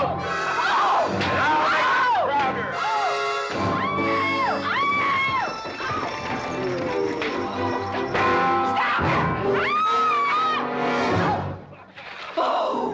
Keep it.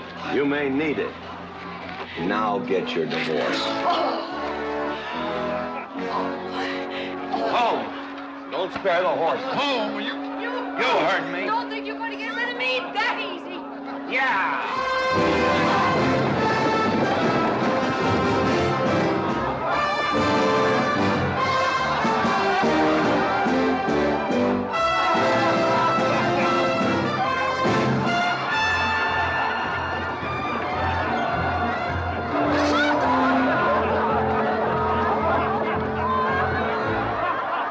No more living in the capital? No. No more Newport in season? Nope. No more dancing at the governor's ball? No, GW. Happy days! 310 times without a miss. That's a record.